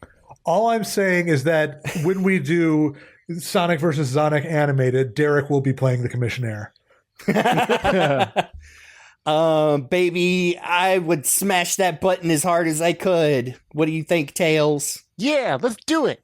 All right, the children have chosen violence. Here we go. Very gently, Sonic reaches over and presses the large red button marked Start. There's a click and a wait, did I hit the soft one? Oh, no, you did. Okay. There's a click, then a rumble behind them. Suddenly, there's a loud whoosh, and a blast of air catches Tails and Sonic. The wind carries them up the ramps towards the start of the game. Maybe it's counterintuitive. It's a lot gentler than the old spring. Yells Sonic, though judging from Tails' expression, he's not convinced. Up ahead, they can see the top of the ramp approaching at a terrific speed. Suddenly, the ramp curves back on itself, and they find themselves falling uncontrollably. Uh-oh. Roll the die, add the result of Sonic's strength. That's half of what we Sonic needed. and Tails have come up to the ramp far too fast, and they find themselves tumbling towards the bottom of the table. Tails has started to hover and will be safe. Sonic, however, must find some other way to escape. All around him, the various targets and bumpers flash past, if he can only somehow grab hold of one of those bumpers. Sonic reaches out with his left paw. A bumper flashes past, just millimeters out of his reach. He tries again and again, but with no success. Below him, he sees a flipper. This is gonna hurt. The flipper springs up as Sonic approaches it and hits him so hard that the blue Super Hedgehog looks more like a strangely colored cricket ball. He then shoots back towards the top of the table. In a blink of an eye, Sonic lands with a thump on a platform right at the top of the table. Remove 2 credits from Sonic's stuff as a penalty for hitting the flipper. Not bad, but it's better if you fly. Tails says, looking smug as he stands and watches Sonic dusting himself down. Okay, then. Sonic says, a little annoyed at his smiling friend. As you're so cool, let's see you go for a change. Now Tails is in the hot seat. Which way will he go? Platform to the right, platform to the left. Platform to the left. The platform is only a short drop, and both our friends make it easily. Below them, they can see the game stretching away into the distance. To the right, they can see a row of targets. Directly below, there's a spinner. Do they aim at the targets or drop into the spinner? Drop into the spinner. Sonic and Tails find themselves in the game's central spinner. It looks like a massive fairground roundabout. There are 5 exits from the spinner back into the game, each of which is spring-loaded, so make sure our friends are careful. Both of them have played the game already, but they must remember that Zonik has been there before them, which makes it an altogether more dangerous place to be. Sonic and Tails are now committed to playing the game. There are only 2 ways out, and one of them is unthinkable. Whoa. Each time they visit a part of the game, write down the number of the section so you know they've been there already. They may not use the gold exit until they've scored 60 points in the game. Make note of the points they score. Which exit should they use to leave the game? The red exit, the yellow exit, the blue exit, or the green exit? Green, because it's my favorite color. The gold exit. Okay, yeah, green. Green means go, go, go! The super duo speed out to the game at terrific speed. Hurtling towards them, they can see a large target flashing with bright green lights. First Sonic, then Tails hits the target square in the middle. If this is the first time Sonic and Tails have been to this target, they've scored 10 points. Add them to Sonic's points score. Oh, yeah!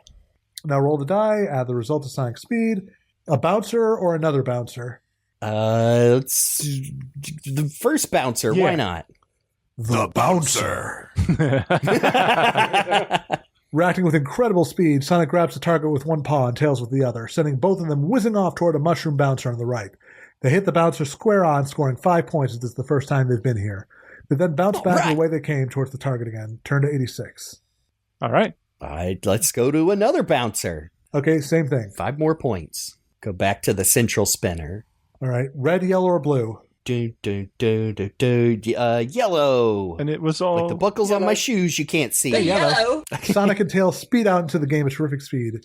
Everything's a blur, and only at the very last minute does Sonic see a large target flashing with bright yellow lights. First Sonic and then Tails hits the target bang in the middle. This is the first time, add 10 points. Now roll the die. all right. Bouncer or another bouncer? Bouncer. Bunching himself up into a ball, Sonic tries to spring as he tumbles through the air. The bouncer looms in front of him, and somehow he manages to grab hold of it, with Tails hanging on to his feet for all he's worth. They've made it! Score 5 points. Standing on top of the bouncer, they can both feel it throbbing under their feet. Perhaps they'd better not stay here too long. Should they aim at another bouncer and get in the long or try to get in the long chute way off to the right? Another bouncer. Another bouncer. This time our heroes don't go so quickly. They easily hit the bouncer and then jump on top of it, scoring 5 points. Sonic and Tails speed out into the game at a terrific speed.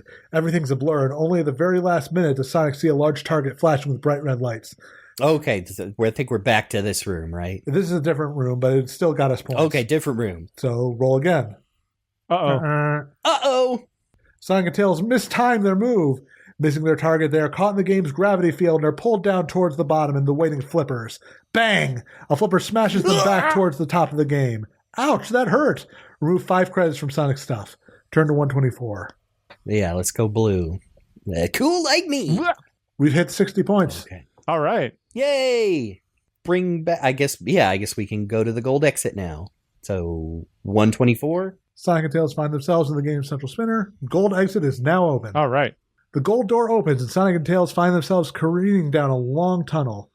The tunnel goes on, with our heroes traveling faster and faster as they fall. This must go all the way to the bot. Tails is cut off short as they tumble through a bonus gate.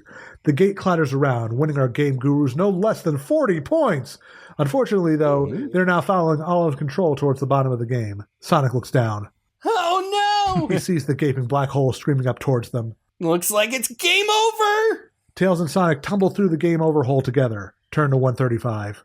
The two intrepid heroes tumble through the game over hole. You know, Tails, Says Sonic, picking himself off the floor. I don't come here often. Tails gives his friend one of those looks. I mean, it's so rare for me actually to lose. He continues. Of course it is. Replies Tails sarcastically. The brave friends seem to be in some kind of control room. Over to the left is a large hole in the floor through which the losing player's ball would go. The rest of the room is full of computer equipment. Hey, wait a second. Do you understand any of this? Asks Tails, looking at the bewildering mess of circuits. Of course. Says Sonic. What else would you expect? Looks like there's going to be trouble between the two friends. He picks up a games console. It's just like the Mega Drive. Says Tails. Not quite. Says Sonic.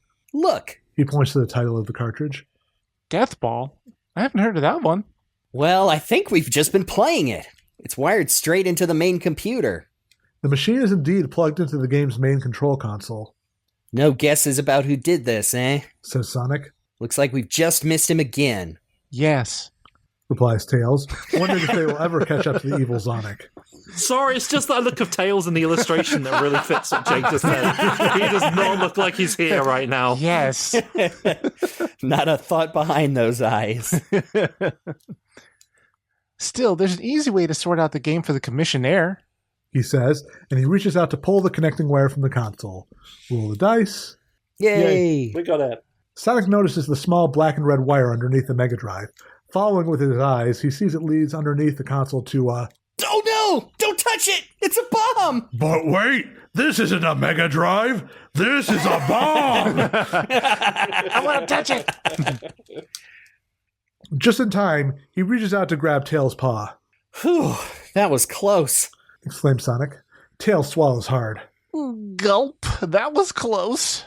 He says after a pause. Skillfully, Sonic fiddles with the wires, and in a few seconds, the screen of the Mega Drive goes blank. Nothing to it. When you know how. You don't have to yell. All caps, everyone. Under the circumstances, Tails thinks it's better to keep quiet. Oh, what do you know? You almost just blew us up again. Open the chest. This is the most toxic relationship between Sonic and Tails since Sonic Prime, I think. Well, I suppose we'd better get moving, old friend. Says Sonic. There's only one way out of this room, conveniently marked exit. Turn to 157. Or so they say. Passing through the door, they find themselves outside the game at last. Excellent! The game is back under my control. I can clear up the rest of the mess myself. It is the commissionaire, his mouth forming a huge smile. Whatever you want, you can have. Well, actually, we're in a bit of a hurry. Hurry! I might be able to help you there. Says the commissionaire. Come with me. He shows them through a small side door and into a lift that takes them up to the roof of the casino. My heli chopper is the fastest in the zones. It can take you as far as Mystic Cave if you want. No need to worry about flying it either. It's all remote control. Oh, and by the way, don't forget these. The commissionaire hands Sonic a bag. Inside are 100 rings. Nice. Ooh. That's your prize for beating the game. Fair is fair. He says, and with that, the helichopper rises majestically into the air, and it probably looks like that cutscene from Sonic Edgersoft. Yeah. All right, now hold on. Before we go anywhere, can we use the zone chip right now? Before we fuck something up. Carefully, Sonic takes out the zone chip and looks at it. It will cost 10 rings to use it himself, or 20 if he wishes to take Tails come with him. Once you decide whether you want Tails to go or not, you must cross that number of rings off Sonic's stuff. If you don't want Sonic to use the chip at all, return to the section you've just come from. What do you say, Tails? Should we go for it, since this is the first opportunity we've had? Let's do it. Before you lose all of them. Yes, Some before the helicopter thing. crashes and we lose all our rings. No, Vector already did that. All right, let's both go. The chip suddenly starts to flash with red lights and emit a quiet humming sound. Suddenly, Sonic feels a little dizzy and Tails starts to sway from side to side. The next thing they know, they're standing in a square room. Everything shines with a bright white light. This isn't anywhere Sonic's been before. In fact, it doesn't even look like a normal zone. There are 4 doors, one in each wall. Above each door is a different picture. Sonic and Tails must choose carefully. Which door do you think Sonic and Tails should go through? The one with a pair of tweezers, the one with a Skynet, the one with a pair of gloves, or the one with an energy bomb? Might be a bit late for those tweezers, I think. Yeah, tweezers. Oh, the gloves. Maybe the gloves too? I'm kind of thinking the gloves. What if, okay, I'm just thinking that it's hard to touch Sonic because he burns you. What if we use the gloves and to choke the life out of him? Okay, let's Out of go a with the robot? gloves, even though we're both already wearing gloves. There's better gloves. The door opens automatically to reveal a small room. In the middle is a computer console. Curious, Sonic walks over to have a closer look. There's a message printed on the screen. It says, press return to exit or F1 to play. I guess, yeah, we got to play. Yeah, F1. Sonic pushes the F1 key and the screen suddenly springs to life. 1 or 2-player game. Sonic pushes the 2-player button and then waits. Nothing happens for a moment or two, then the screen flickers to life. Wow, it's Badnik Fighter 2. Brilliant. Sonic loves this game. Roll the die and add the result to Sonic's quick wits. As Tails is helping, you may add 2 to the result. If the score is Nice. 10 or more, turn to 198. If the score is less than 10, then the unthinkable has happened, and the game players have lost. Oh, Jesus. We just made it. Yes. The unthinkable has been avoided. Oh, thank goodness. The game has been won. Suddenly, a door opens in the wall just above the computer to reveal a hidden safe. In the safe, there's a pair of gloves. Add these to Sonic's stuff. My favorite. Suddenly, there's a funny kind of wobbly feeling, and Sonic and Tails, if he is there, find themselves back where the Zone chip was first used. You should have written this down. If you haven't, let's hope you've got a good memory. If you haven't got a good memory, then your adventure ends here. That's really good. Idiot. Thankfully, the game has allowed us to just go back to where we were, so that's convenient. Soon, the casino is left far behind, and the helichopper is cruising high above the peaks and volcanoes of the Hilltop Zone. I'm pleased we don't have to go through that lot on foot, says Tails. Yeah, me too. Agrees Sonic, remembering a previous run-in with a Rexon. Down below, something glints among the hills. I wonder what that is, says Sonic, pointing to the object through the window. Well, there's a lever here that says land if you want to have a look, suggests Tails. So Sonic land the helichopper, or should they ignore whatever it is and carry on towards Mystic Caves? Well, we've got a couple of items in our inventory that might keep us from blowing ourselves up, so let's take a look. All right, let's do it. Sonic pulls the lever that says land, and the helichopper does just that, gliding slowly down to the ground only a few meters away from the shiny object. Sonic and Tails climb out of the machine to have a closer look at the thing. It's a silver dome half buried in some mud. The dome's about half a meter across. Something about it is familiar to Sonic, but he can't quite figure out what it is. Suddenly, the dome moves, and Sonic and Tails both realize what they've been looking at. Oh, great. The gigantic head of a Rexon slowly rises from the mud. Our heroes have just been looking at its top. There might still be time to run to the helichopper and get out of here. Should Sonic and Tails do this, or should they stand and fight the Rexon? Should we? I don't know. It hasn't really worked out for us so far, little buddy, but should we try and kill this guy? Let's see what the voice inside has to say, whether you should run or fight. I don't really see a reason to fight him. And we've got a high speed stat if it makes us roll to get away. Yeah, I don't see a reason to fight him, yeah. Let's turn tail and beat feet. Roll the die, add to Sonic's speed. Let's see if we can get out of here. Yeah. Yay! Oh, thank goodness. With a 9. Yeah, that's what we piled all those points. Has the speed actually helped that much so far? I feel like this is one of the first really good speed rolls. I think it's helped because it was so high. We used it in what was it, the one battle, the chop. Yeah, even though our boat still sank, but whatever. The helichopper glides high above the Hilltop Zone. From up here, the place looks almost beautiful. How misleading! Then at long last, look, it's the cave! Shouts Tails, pointing out the window, and sure enough, there it is. The helichopter starts to descend of its own accord and lands right outside the cave's entrance. The Mystic Cave is a strange place. Some people even think it was the first place on Mobius, and now and again, archaeologists dig up something really old from inside it. There are two main passageways leading off the cave's entrance. Should Sonic and Tails follow the left-hand passage, or the right-hand one? Left hasn't failed me yet. Let's go left. It is very dark inside the cave. The walls are glowing with a very dim light, just enough to see where they're going. But that's about all. If Sonic has a torch, turn to 79. If he does not have a torch, 115. Sonic and Tails stumble blindly into the large cavern. The glow from the walls is far too weak to reach into the center. Suddenly, Tails' foot hits something hard. He growls. Tails feels something shoot past his leg. Sonic, there's something in here. Sonic can see it now. Dimly lit, a few meters away is the unmistakable outline of a Carlton. Turn to 129. From Fresh Prince of Bel-Air. Yeah. Wait a minute. I'm Carlton. Oh, boy. Sonic and Tails must fight the Carlton. Strength or speed? I wonder which. Speed keyed. But if the Carlton wins, then your adventure ends here. We could blow it. Yeah, 14. I think we'll be okay. But what about him? Was his turn to fight. Oh, boy. No. Oh, no. Oh, we lost all our rings. Oh, come on. We couldn't even grab one. Well, we killed him. Good thing we used that zone chip. Yeah. What did I say? The Carlton disintegrates into a smoking heap of junk on the floor. Yeah. Although both Tails and Sonic himself search the area thoroughly, they find nothing of any worth. Well, their only option now is to retrace their steps and explore the other passageway. At least we got to kill a guy. Yeah. Can we look at the inventory real quick? Because yes. of the gloves that we picked up? We have the energy gun, the zone chip, the bottle of Whiffy liquid, and gloves.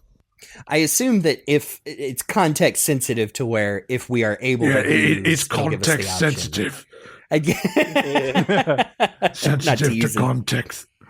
Although it is dark in here, the walls of the cave give off a strange greenish glow, enough for our heroes to see where they're going, at least. After a while, they come to a fork in the passageway. To the right, there's a small tunnel with lights at the end of it. Although the main passageway can be heard strange noises. Sonic and Tails strain their ears. It sounds like digging, Probably just another archaeologist. says Tails in a matter-of-fact way. If you want them to go and investigate the noise, turn to 16. Tunnel or potential archaeologist? What do we think? I mean, we either get to kill another guy or make a friend, so... That's a good point. It's a win-win situation. I knew this guy would bring out your natural murder hobo play. We either get to murder or we get something out of it. There is something about having the option to kill people in games that sometimes it just comes out of you. I know. It almost makes you think of like the original like framing of the entire system. As they creep down the passage, the sound of digging gets louder and louder, It's got to be an archaeologist. says Tails. I mean, who else would want to be digging about in this place? Well, looks like we won't have to wait long to find out. Replies Sonic. The passageway is coming to an end. The cavern ahead is well lit, and after creeping slowly round the final bend, Tails' question is answered. It's uncool to crawl. The voice is loud, but Sonic's lips aren't moving. Standing beside a hole in the middle of the cavern is Zonik. Oh no, look at this image. You know, Pin Brain, He mocks Sonic. without the heli chopper, you would have been way behind me. You're getting slow in your old age. Who are you calling pin brain, egg breath? Who are you calling Pinhead? retorts Sonic. Well, it doesn't really matter what we're calling each other now I have this, does it? Zonik is holding up his right paw. In it, he has a Chaos Emerald. It all starts with this. A jewel containing the ultimate... He does not say that, but he might as well. This is actually quite cool. It's amazing what you find if you look hard enough. He continues. With the power of the Emerald, nothing will be able to stop him. Sonic and Tails are going to have to act fast. What should they do? Light this motherfucker up! Use the energy gun? Fight? Or use a bottle of Whiffy liquid? Oh my god, what are the options we have here? Well, You can't fight. You got to use one of your items. And we can't use the energy gun now because we don't have the rings, so yeah. well, man, he seemed pretty out of our league. But, I mean, he's a robot. Is he going to be Maybe it'll melt him to death. I love the part in Sonic Adventure 2 where Sonic encountered Shadow for the first time. It's like, I know just what to use in this situation. He pulls out the bottle of skunk juice. Sonic pulls out the glass bottle of liquid that Whiffy gave him. He throws it at Zonik. He misses, but the bottle shatters on the ground, splashing Zonic's trainers. For a second or so, nothing happens. Then the smell hits them. Oh, wow, man! Is all that Sonic can manage. Tails doesn't even do that well and goes a funny shade of green. As for Zonik, well, he starts to puff and jerk like he's got an ice cube down his back. Whoa. Now he's hopping about on one foot. Then whoosh! Sonic runs from the cavern like nothing Sonic or Tails have ever seen before, dropping the Chaos Emerald in his haste. Oh. With a paw firmly clamped over his nose, Sonic walks over to where Zonik had been standing and picks up the emerald. Good stuff, that! He says, pointing to the broken bottle. He took a shot of whiskey. Tails just nods and thinks he's going to be sick. After a few minutes' walk, the cavern first closes into a small passageway and then opens out again to the outside world. Light streams in, and for a brief few moments, our heroes have to squint against the bright light. There's a smell, too, exhaust fumes, garbage, and a wall of noise. Welcome to the Metropolis Zone, old friend. Says Sonic. It's so nice to be back. Sonic's voice is heavy with sarcasm. In the distance, they can see the jagged skyline of Metropolis, home of Robotnik. Hopefully, it would also hold the secret of Zonik as well, since there was now little doubt that the two must be connected. It's still quite a long way to the city. Will Sonic and Tails set off immediately, or will they investigate the strange-looking pole sticking out of the ground a few meters away? We gotta look at that pole. Gotta look at that pole. The pole is about 2 meters high with a round sign at the top. I wonder what it is. Asks Tails. I don't know. What does bus stop mean? Replies Sonic. They don't have to wait too long to find out. I would laugh so hard if it was just like, it's just a pole. Happy Festivus! A big red bus can look rather strange if you've never seen one before. Neither Sonic nor Tails had, so they were a little confused. The bus stops beside the pole and the doors open. Metropolis, Metropolis, all stops to Metropolis. Our two friends look at each other, not really sure what to make of all this. Well, come on if you're getting on, no time to waste.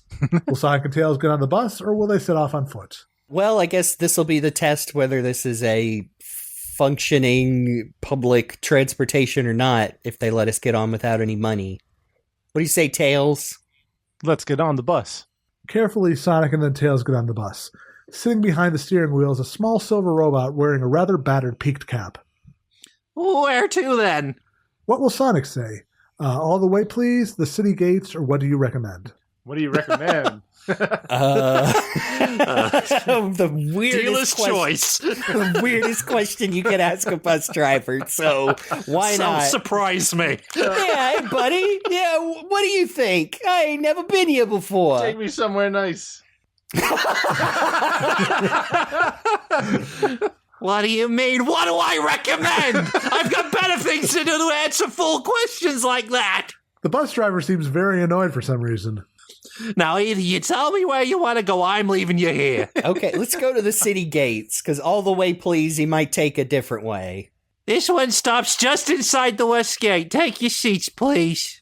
Sonic and Tails sit down and the bus moves off. Well, I suppose it beats walking, says Tails as he looks out the window. Outside, the landscape rushes past. The bus is really moving very quickly, and in no time at all, the gates of Metropolis loom right in front of them. We're going to have to be careful in here, Tails, says Sonic. I think the best thing to do is pretend I'm Zonik. What about me, then? Asks Tails. Perhaps you can be Tails or something, replies Sonic. It's a good thing you have subtitles that I can read. The bus finally comes to a stop and its door opens. Metropolis is a very busy place, and there are people and robots everywhere, although none of them seems to be taking any notice of our friends. Where will they go from here? Explore the area on foot or head for the subway? Want to see if we can fool some of these dumb bots into giving us treats and prizes? Yeah. That's what I was thinking, yeah. So explore on foot. Yes. The streets of Metropolis are thronged with every kind of creature imaginable, and everywhere there are badniks. Sonic and Tails move slowly, ducking from one small alleyway to the next, desperately trying to remain unseen. This is getting us nowhere fast, old friend, says Tails. Sonic has to agree. About 30 meters ahead of them, they can see another subway entrance. Well, okay. The subway it is, then.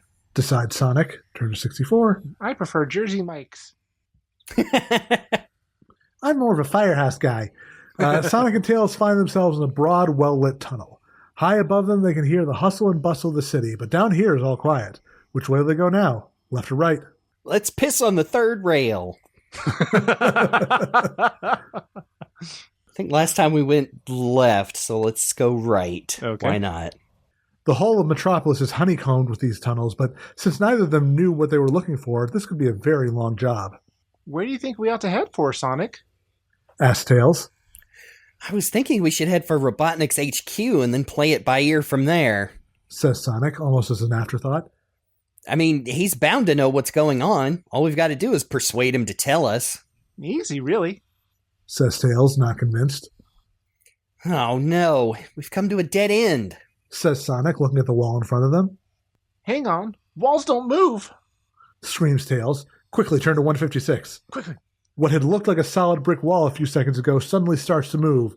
First one huge claw, and then another appears, and the whole wall starts to grind slowly towards our heroes.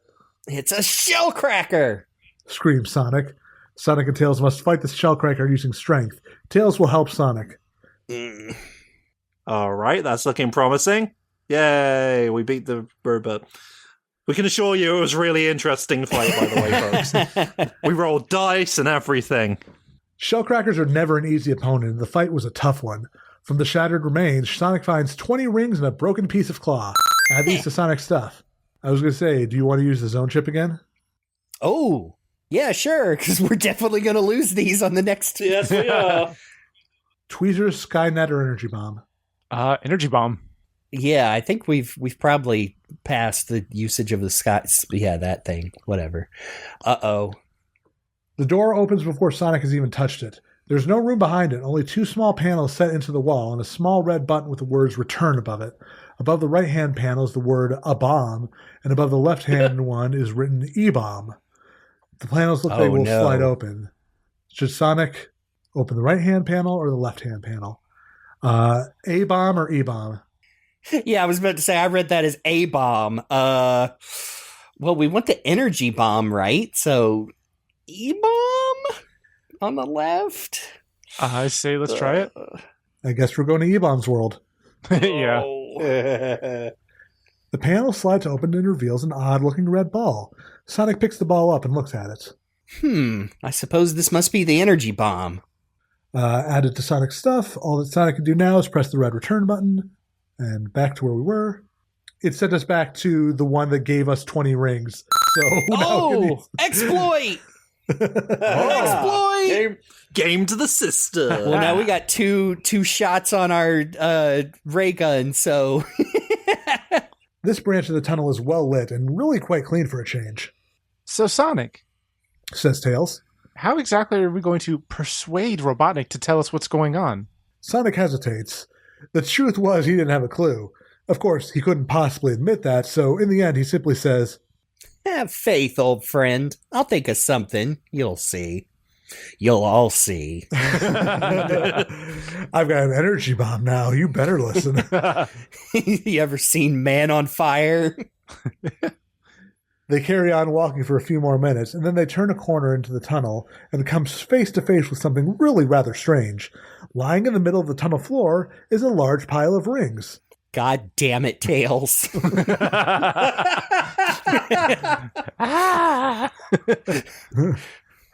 There must be over 50 there, Sonic. What a stroke of luck! Exclaims Tails. Roll the die and add to Sonic's quick wits. All right. Yeah. Wait a minute, Tails! No one's going to leave a great big pile of rings just lying around. It's got to be a trap. Oh, wait. What is high-pitched this voice? going to be? You know something? You're absolutely right! Squeals a high-pitched voice. Suddenly, the tunnel is full of furry animals, all about 1/2 meter high, with sharp little teeth. But not one of ours, screeches another.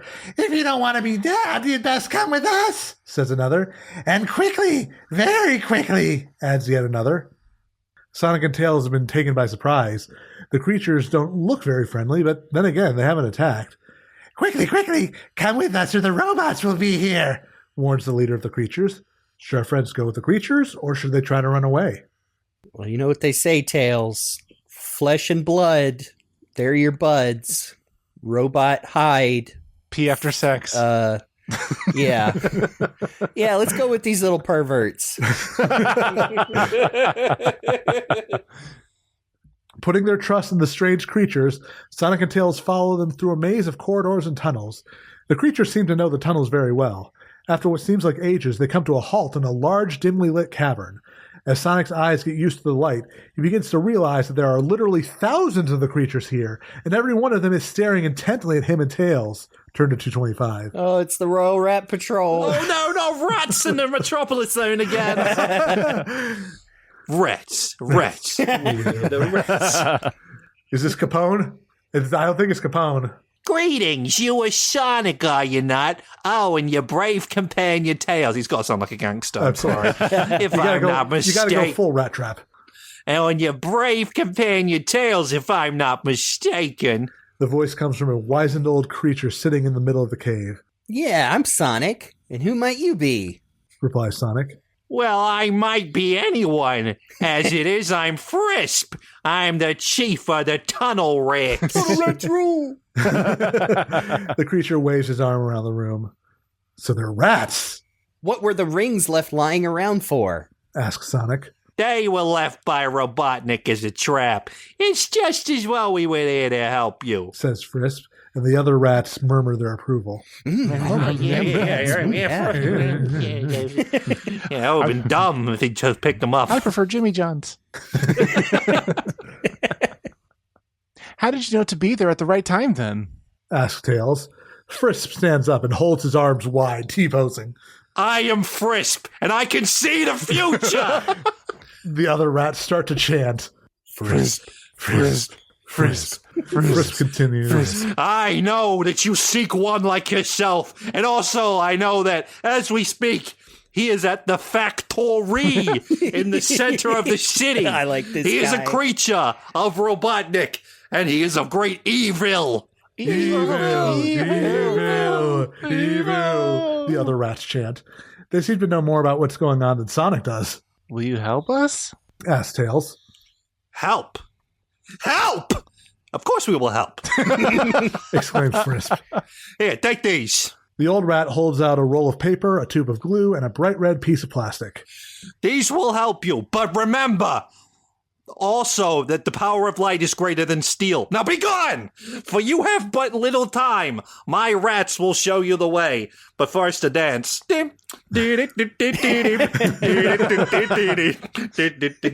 call it a chest-type beat, apparently. Things have been added to Sonic stuff. We now have a roll of paper, a tube of glue, and a red piece of plastic. Oh, wow, you made out. And an energy bomb. The cow's emerald. All of equal value. Yes. The rats lead Sonic and Tails away from the cavern, back through the maze of doors. At last, they reach a rusty old iron door set into the wall of the tunnel. That's where he wants to go. Yes, through there, the rats say together, and then melt away to the shadows. Fortunately, the door has been left open, and our friends peer into the murk on the other side. Let's have a look at this first. Says Sonic, and he unrolls the scroll. Oh, great. It's covered in a spidery scrawl. Roll a die, add to quick wits. Well, I'm dumb as fuck, so I have no idea what it says. Sonic stares at the paper for ages, but all he sees is a lot of scribble. Well, that was a great help. He says at last, rolling it up again. That's it then. Nothing to worry about at all. Damn it. Says Tails with a silly look on his face. Sonic steps through the door and finds himself in a tunnel lit by dim star-shaped lanterns hung along the wall. On some of the following sections, you'll see a star symbol. When you see it, roll the die. If the result is 1, turn it to 11. Remember to make a note of the section number you were on so you can return to it. So, right or left? Right. Yeah, sure. Tunnel winds this way and that way for ages. At last, our friends come to a three-way junction. We're going to have to roll the die. Okay, now left, right, or straight? Straight. I feel sure we're lost. Says Tails after yet another 10 minutes walk. Okay. Sonic says annoyed. Tell me something I don't know. Why don't you go first for a change? You don't have to yell. Tails goes to the front and soon comes to a junction. So what's Tails going to do now? He has this big chance. Left or right? Tails. I'm gonna go left. The tunnel is made of shiny, almost black metal, and their footsteps echo on and on as they walk. Ah, this must be the factory basement. Says Sonic. I wonder what they make here. The tunnel forks in two again. Will Sonic go to the left or the right? Right. Yeah, sure. Every so often, there's a faint booming noise coming from above them. Perhaps this is where they make badniks? What do you reckon, Sonic? Asks Tails. Well, if it is, then we've come to the right place.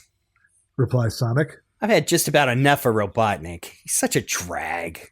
Ahead of them, the tunnel divides into two again. A left or right? Left. Doing a big old crisscross. This big old zigzag.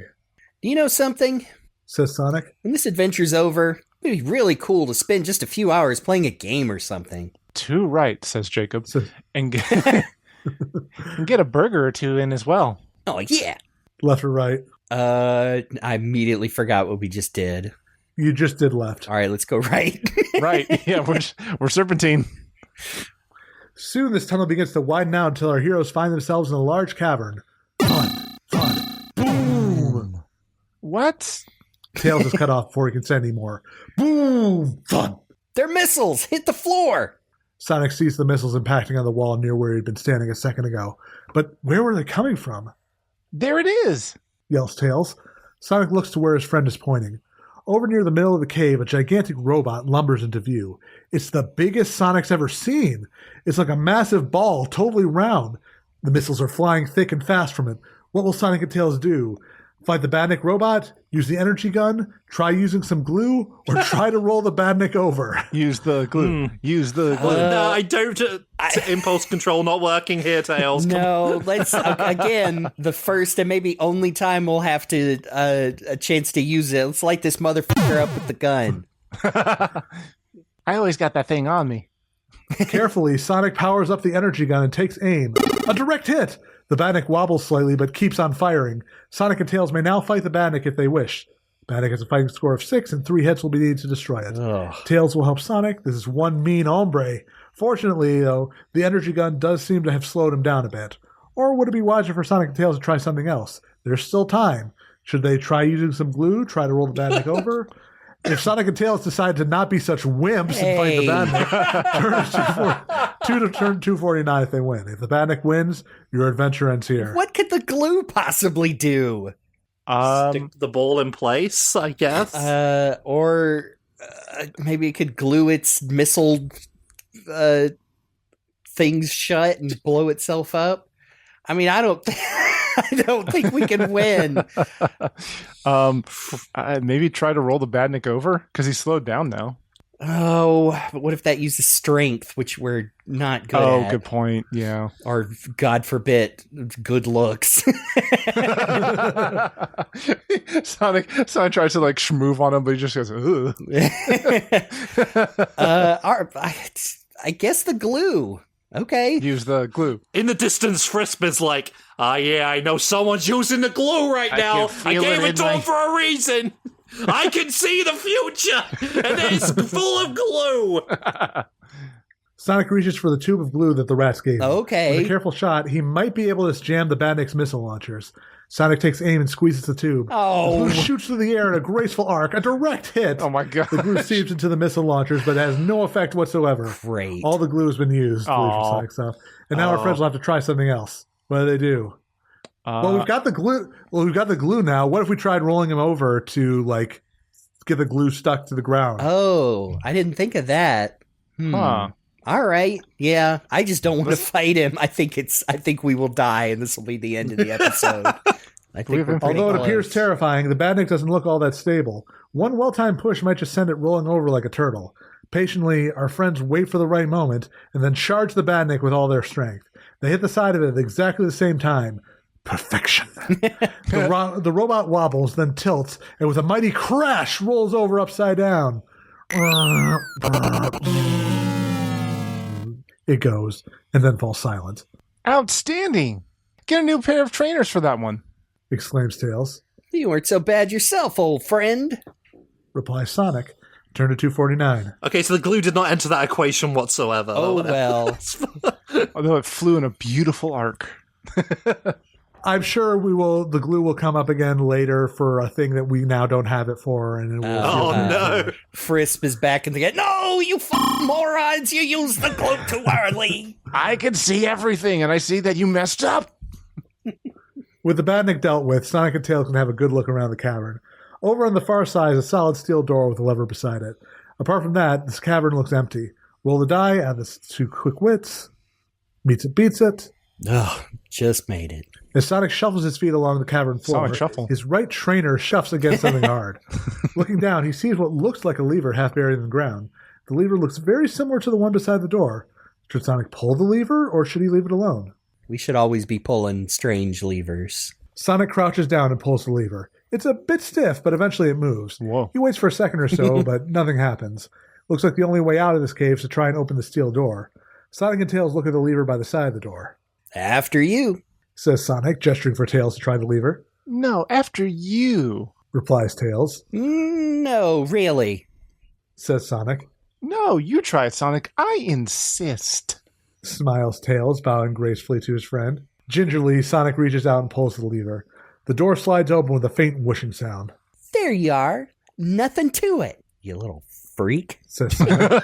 Turn to 256. Light streams through the open door along with a clamoring noise of machinery and a faintly acidy smell. Kingdom Hearts. Look, what's this? Asks Tails, inspecting a small sign on the door. Sonic reads it aloud. Cloning plant. Strictly no adamantance. Best we go in and have a look around in that case. He adds with a smile on his face. From here, our friends can walk up a short corridor and open a door. The door has a sign above it saying, Spinefields, danger. Should they go through the door? If this is too risky, they can walk the opposite way and open a door called Bottle Bank. Let's go get some stem cells in the bottle bank. What do you say? Yeah, bottle bank. Interesting. Sorry, listening audience, if you're wondering what we're reacting to right now, it's a very good illustration of a bunch of bottles that look like Sonic. I was going to say, I feel like they sold this Sonic shampoo at some point. Is either the Sonic shampoo or the Sonic the toilet. Our two friends creep up to the door labeled Bottle Bank. There's no noise coming from inside, and Sonic pushes open the door boldly to find a huge storeroom full of shelves. These shelves are full of bottles. Look, says Tails, pointing to the nearest shelf. A quick look around reveals that the place is crammed with bottles of a faintly familiar shape. By the far wall, there's a door labeled Production Line. What should the heroes do now? Go and look in the other room if they haven't been to already. Turn to 59. Smash the place up. Turn to 72. Go through the door labeled Production Line. Turn to 248. Anarchy! Smash the place. Yes. Sonic and Tails start destroying the place. Sonic spins around like a maniac, smashing everything in his path. Tails is a little slower, but he manages his fair share, and in no time, everything is a wreck. Roll the die. If the score is 1 to 2, turn to 275. If the score is 3 or more, what should Sonic and Tails do? Go and look in the other room, or go through the door labeled Production Line? Let's get out of here. I mean, this was clearly unlicensed reproduction of Sonic's image, you know, so I had to just take that down. Carefully, Sonic pushes open the door and peers through it. Wow, mega! Sonic just can't help himself. Through the door, they can see a room so big they cannot even see the roof, let alone the other side of it. There are machines all over the place, and robots too. The place is buzzing with activity, and it all seems to be centered around a slow-moving conveyor belt, but from where our friends are standing, they cannot see what's going on. Let's have a closer look, whispers Sonic, and our two friends slowly creep towards the conveyor belt. The robots are so intent on doing whatever it is they're doing that no one sees them. When they're closer, they can see the conveyor belt is full of glass jars. Jars with blue stuff in them. Oh no! exclaims Tails. Look! He says, pointing at the jars.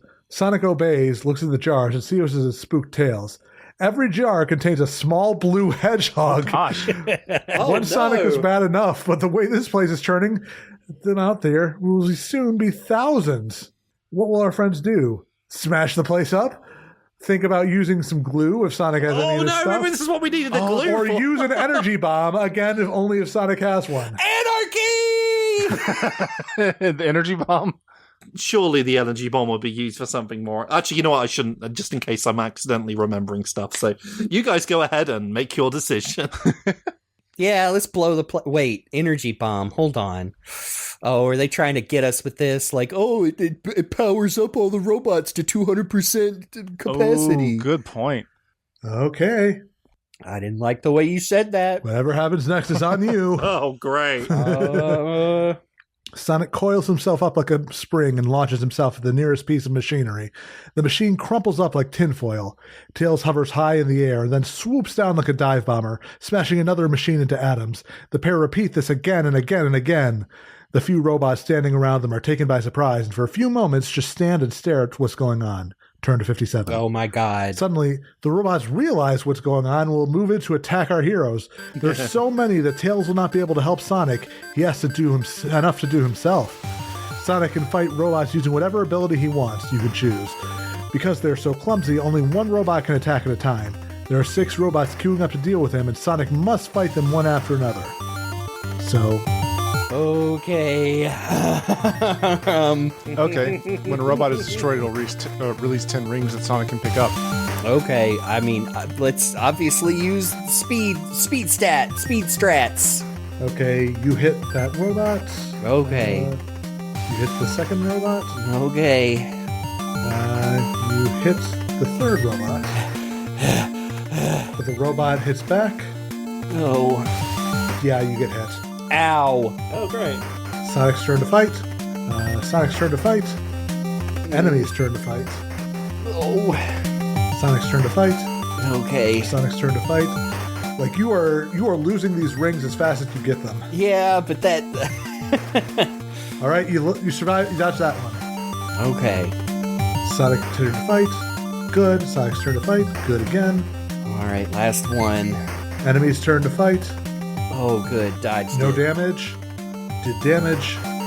All right. Yes. Avoided it. Come on, one more, baby. Yay! There you go. And came out of it with 30 rings.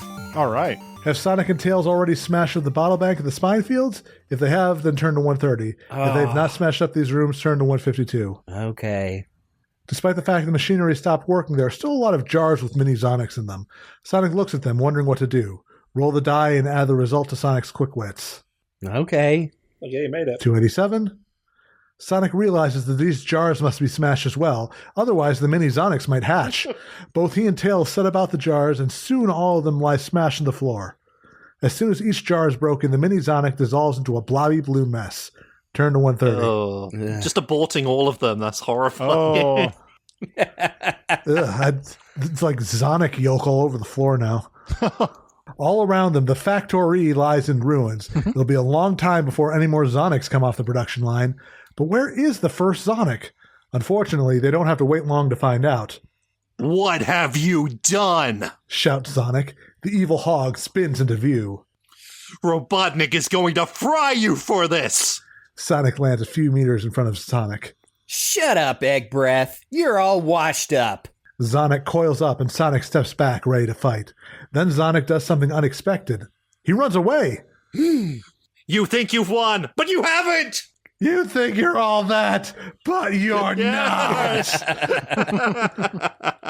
He shouts. Caught on the hop is a second or so before Sonic can get after him, and by then it's too late. Sonic has disappeared through a side door. Come on, Tails, after him! Yells Sonic, charging after Zonik. Turn to 269. Too nice. Sonic is the first to the door, and he sees Zonik disappearing into the clouds. The door has brought our heroes to the start of the Sky Chase Zone. Oh, boy. Sonic is riding a cloud skimmer. There's another one on the platform. Will Sonic and Tails get into the cloud skimmer, turn to 164, or will Sonic rely on Tails and let him hover both of them after Sonic? Make yourself useful, Tails. I don't know, little buddy. You want to try and hotwire this plane instead? I've already dropped you once. Let's try the plane. Yeah. Let's try the skimmer. Sonic runs over to the skimmer, quickly followed by Tails. There are two seats in the strange flying machine, one of them with a joystick in front of it. Who will fly the machine, Tails or Sonic? Again. I mean, precedent does indicate. I think I should handle this one. Okay. Ooh, interesting. Oh, no. I'm just saying, because Tails is usually the one who flies the plane. Well, yeah, but this is... Oh, okay, sure. Wait, hold on. You are going to give me a panic attack at this point. Remember, this is pre the days when the West knew about my plane, the Tornado. Yeah. So maybe they're like, oh no, Sonic is a big dummy. You can't handle machinery. Yeah, But okay, Tails. he isn't. Tails, you can fly the biplane. Why couldn't you fly this? So go for it. Tails climbs into the pilot seat and looks at the controls. As well as the joystick, there are several weird-looking dials and a big red button. This is all very complicated.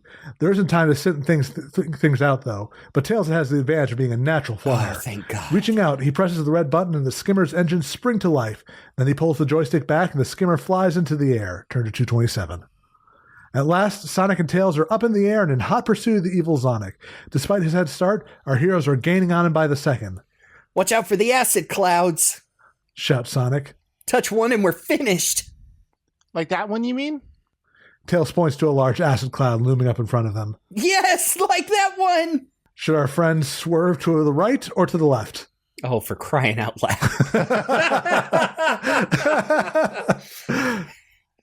To the right. Sure. Tails has built up so much resentment towards Sonic and everyone around him now that he's turning to the... Okay, we've done that joke. Slow down there, Nine. The cloud passes safely by, and Zonik is even closer. At this rate, he'll be caught in no time. Suddenly, a huge shadow appears above them, rapidly followed by a loud screeching. That's all we need. Says Sonic, pointing to the awkward-looking badnik floating above them. It's a Valkyrie. It shouldn't prove too much trouble, but it's bound to slow them up. The Valkyrie dives into attack, and our friends will have to fight it. Valkyrie has a fighting score of 6, but it's so clumsy that it can only attack every other turn. If Tails is flying the skimmer, they roll against strength and add 2 to Sonic's score. If Sonic's flying it, they use speed, but deduct 1 from the score. If Tails is hovering, he can help Sonic, who fights with agility. If they win to turn 192, if they lose, your adventure ends here. Choose an ability to use. Let's go speed because it's highest. Yes. Let's kill him. Yay! Let's kill this guy. That's 12. Yay! Enemy's turn to fight. Haha, idiot. No, that was him hitting us. Oh, shit. Yay!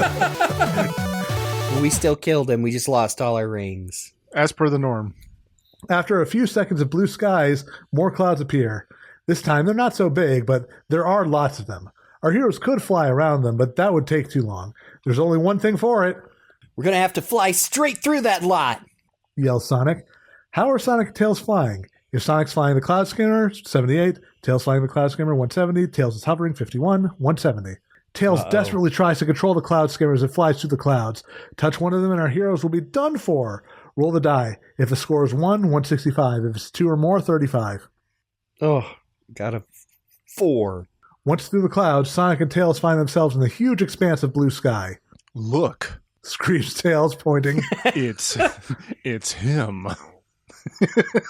Sonic looks in the direction his friend is indicating, and sure enough, there is Zonik and his Cloud Skimmer.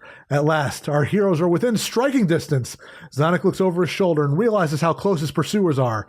The fight is on. Will Sonic and Tails attack Zonik from above, or will they attack him from below?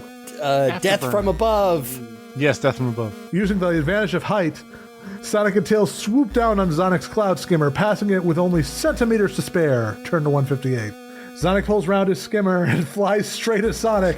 Looks like he's decided to fight it out. There's not much time to think. What will Sonic do? Oh! We could have used the Skynet as an option. We got the gloves instead. Oh, I guess we didn't have any context for when a Skynet would be used. I guess we didn't predict from the progression of levels that they would go to Sky Chase, where you need a Skynet. Well, we just assumed it had something to do with Terminator. Yeah, I was going to say, we should have assumed, we naturally assumed Skynet was bad. It was, all the robots would rise up. Yeah, I guess the only thing we can do is start fighting. All right. Now it's time to fight. Sonic has a fighting score of 6, and his skimmer needs to be hit 3 times to put it out of action. Sonic can fight using any of his abilities. Tails cannot help Sonic, he needs to fly the skimmer. But because Tails is such a natural flyer, Sonic may add 1 to whatever score he gets. All right. Time to use those good looks. No, it's speed, of course. Yeah. All right, Yeah. Dodge that one. All right. Hit. Okay. Ouch. Damage. Oh no, we lost. The 2 skimmers twist and turn this way and that all over the sky. Eventually, Sonic and Tails' skimmer can't take anymore. It buckles under yet another of Zonic's flying kicks and spirals out of control towards the planet's surface. Zonik follows, turn to 214. The surface of the zone is barren and rocky and not very nice at all. At last, Sonic and Tails and Zonik stand facing each other. It's time for the final showdown. If Zonik crash landed, he has a fighting score of 5, otherwise it is 7. Like Sonic, he has 3 lives and therefore needs to be hit 3 times to be beaten. If Sonic crash landed, he must subtract 1 from each of his die rolls. Oh, boy. Sonic must have the gloves to fight Zonik. Hey! Oh, jeez. If Sonic hasn't been to the special zone yet, he must go and get them if he has enough rings, use his own chip from Sonic stuff. Tails will help Sonic. Finally, if Sonic has the Chaos Emerald, he may add 2 to each of his die scores. Oh, no. So we get an extra 1. Really...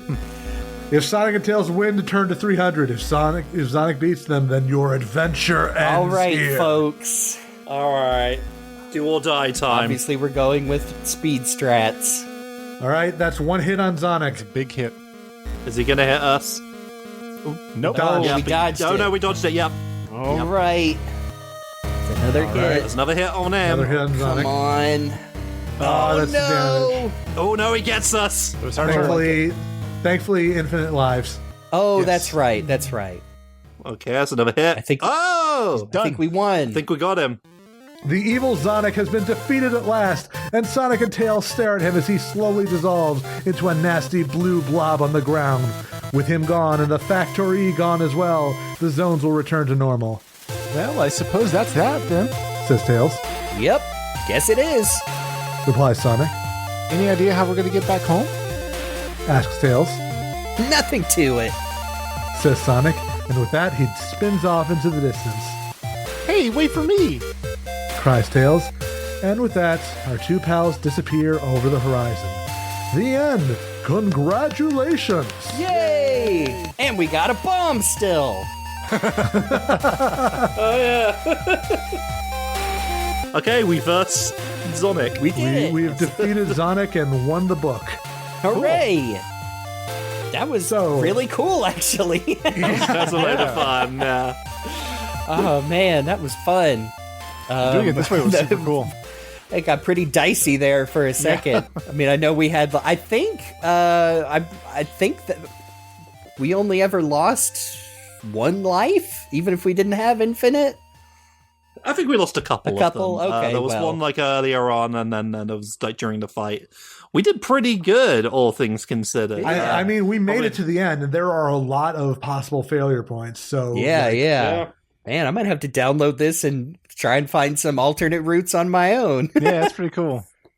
It's interesting that Zonik in the prose seems to be written as a actual, looks like a Sonic, is blue and is made of goo and stuff. But the one we're seeing on the cover is just the scrap metal guy. So yeah. And I mean, they specifically mention it's a cloning factory, so...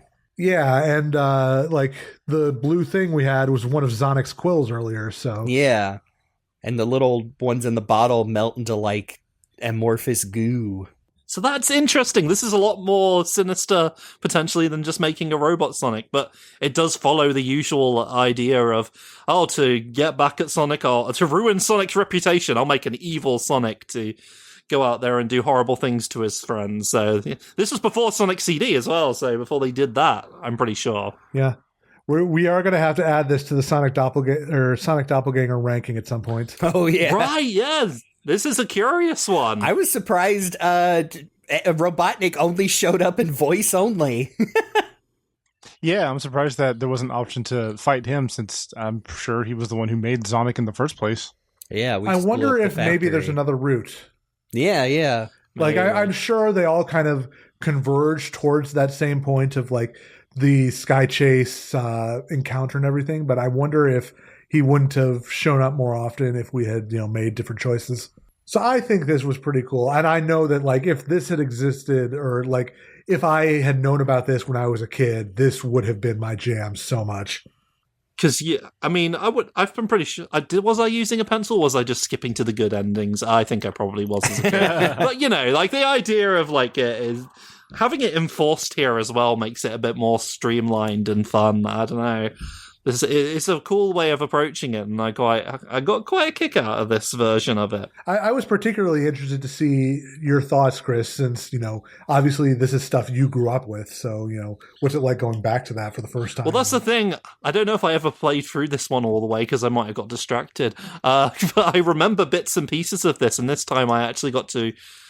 in my older age, and experience it as a proper narrative of sorts. So I don't know, it's really nice to see this sort of like new way of being able to actually finally play it. Yeah, it's pretty cool. I'm surprised people cared enough to do this about these books. I know. Big shout outs again to the Power Player. Yeah, the Power Player for putting this together. And I mean, I'm assuming like has the framework to potentially do the others someday. So wow. I'm just saying, it's Gamebook Select, and it's got, Sonic versus Zonik and then a bunch of empty space. So theoretically speaking, the framework is there, and I would hope that either they or somebody else will go back and, fill the rest of those in, because I feel like this is such a, like, lesser known part of Sonic's history that really deserves to be, like, revisited by newer audiences. I agree. And this is the thing, like, I really hope that someone does, like, because if they do any other one of the books, we've got to make an episode about it now, because they've got a whole thing here. Oh, yeah. We want to dive right back into this version of Sonic's world, where Sonic is an even more of a dick to his friend, and Tails is actually, like, growing resentful over time, and it's pretty fun. I kind of like that also has impulse control problems. The impulse control problems are pretty great, too, for Tails. Open the chest! Diving into treasure. Open the chest. We've got the link to the itch.io page for it. And yeah, I see down at the bottom the open source code is posted as well. So, yep. If any of you want to, go through the trouble of programming the other 5 game books, more power to you. If you want to write your own Sonic game book to put in here, if you're really brave, that'll be a great medium for doing it. Just depends on who's making it, because Sonic might never lose, and he'd be the wind. Oh yeah. Oh, now you're giving me ideas. Oh no. Oh no. Oh no. Well, that was certainly a very fun time, and I don't think I've done a choose your own adventure style thing probably since I was a kid, so this was definitely a lot of fun. And yeah, I'm definitely one of those people who learned just today about these as well. So thank you for bringing this to our attention, and Luke, thank you for streaming this so that we could actually have this really fun gamified way of doing this. This is super cool. For sure. Like, I'm really eager to revisit the others if opportunity allows us to down the line. So we'll see. Yeah. And hopefully you, our listening audience, and hopefully our viewing audience on YouTube enjoyed partaking of this episode. Please let us know what you think about it in the comments below. I'm skipping ahead a little bit, but if you want to yell at us about the game and our choices that we made on social media, you can find us on Sonic F-Series on Blue Sky, and I'm sure a couple other places. You can find me on the socials at Rock the Jake, and you can find me on twitch.tv as Mr. Rock the Jake. You can find me in all sorts of places at Cyberlink420. You can find me on Blue Sky at jeremybaker.actor, and the rest of the internet is Game Buddy, sometimes with a 123. And you can find me all across the internet at Faulero. That's Faulero. Love that jingle. Special thanks, as always, to Amy Waters for the use of our theme song from the album Gotta Go Slow. You can check out more of her work on YouTube and Bandcamp, and please especially buy her music if it's a Bandcamp Friday, because all the funds go to her, and she deserves it because she's awesome. And you can also follow her on the socials at Amy Waters. And please remember to subscribe and review and share. And here's the audience call out. Did you actually ever have a chance to play these as a kid? Because I know that we've got some British and just European listeners in general who listen and interact with us about the show. So I definitely would love to hear if anybody ever had any of these game books and what you thought. But as for our next episode, he is the cape that flaps in the night. He is the speedster that runs through the day. He is the dork with the Green Lantern costume on. That's right. We're talking about the DC X Sonic the Hedgehog crossover series. Just in time for the sequel. Oh boy. Yeah, I have not gone through this yet, but I've seen enough pages and sequences from it to think I'm going to really like this, cuz remember when they debuted this with that crazy ass cool Shadow Batman animated teaser? Yeah. Just out of nowhere? Whoa, boy. I have the Sonic Shadow and Silver figures sitting on my desk right now. But until then, thank you again for listening. I have been Rock the Jake. I'm Cyberlink. I'm Game Buddy. I'm Faulero, and still good looking and always cooking. Oh wait, no, I'm not. I'm covered in oil now. Mega Mac. Is it possible for your good look score to go to -1? Because I don't want to take that chance. Tails, my Riz! This has been The Hill is Always Greener, and we'll see you on the other side.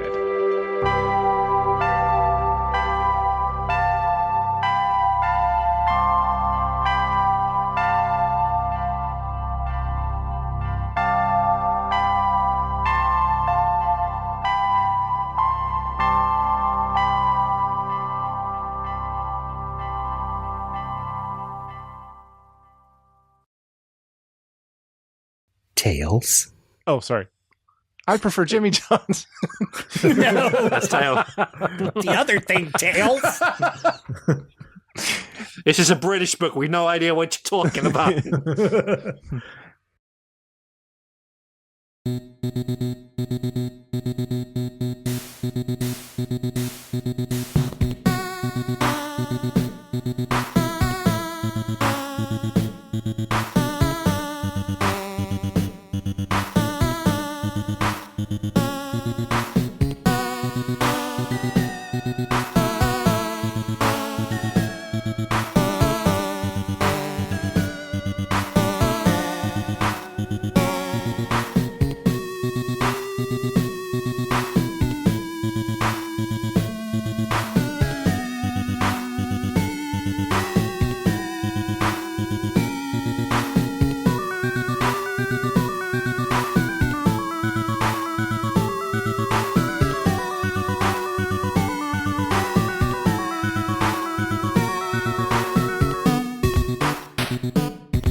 Bye.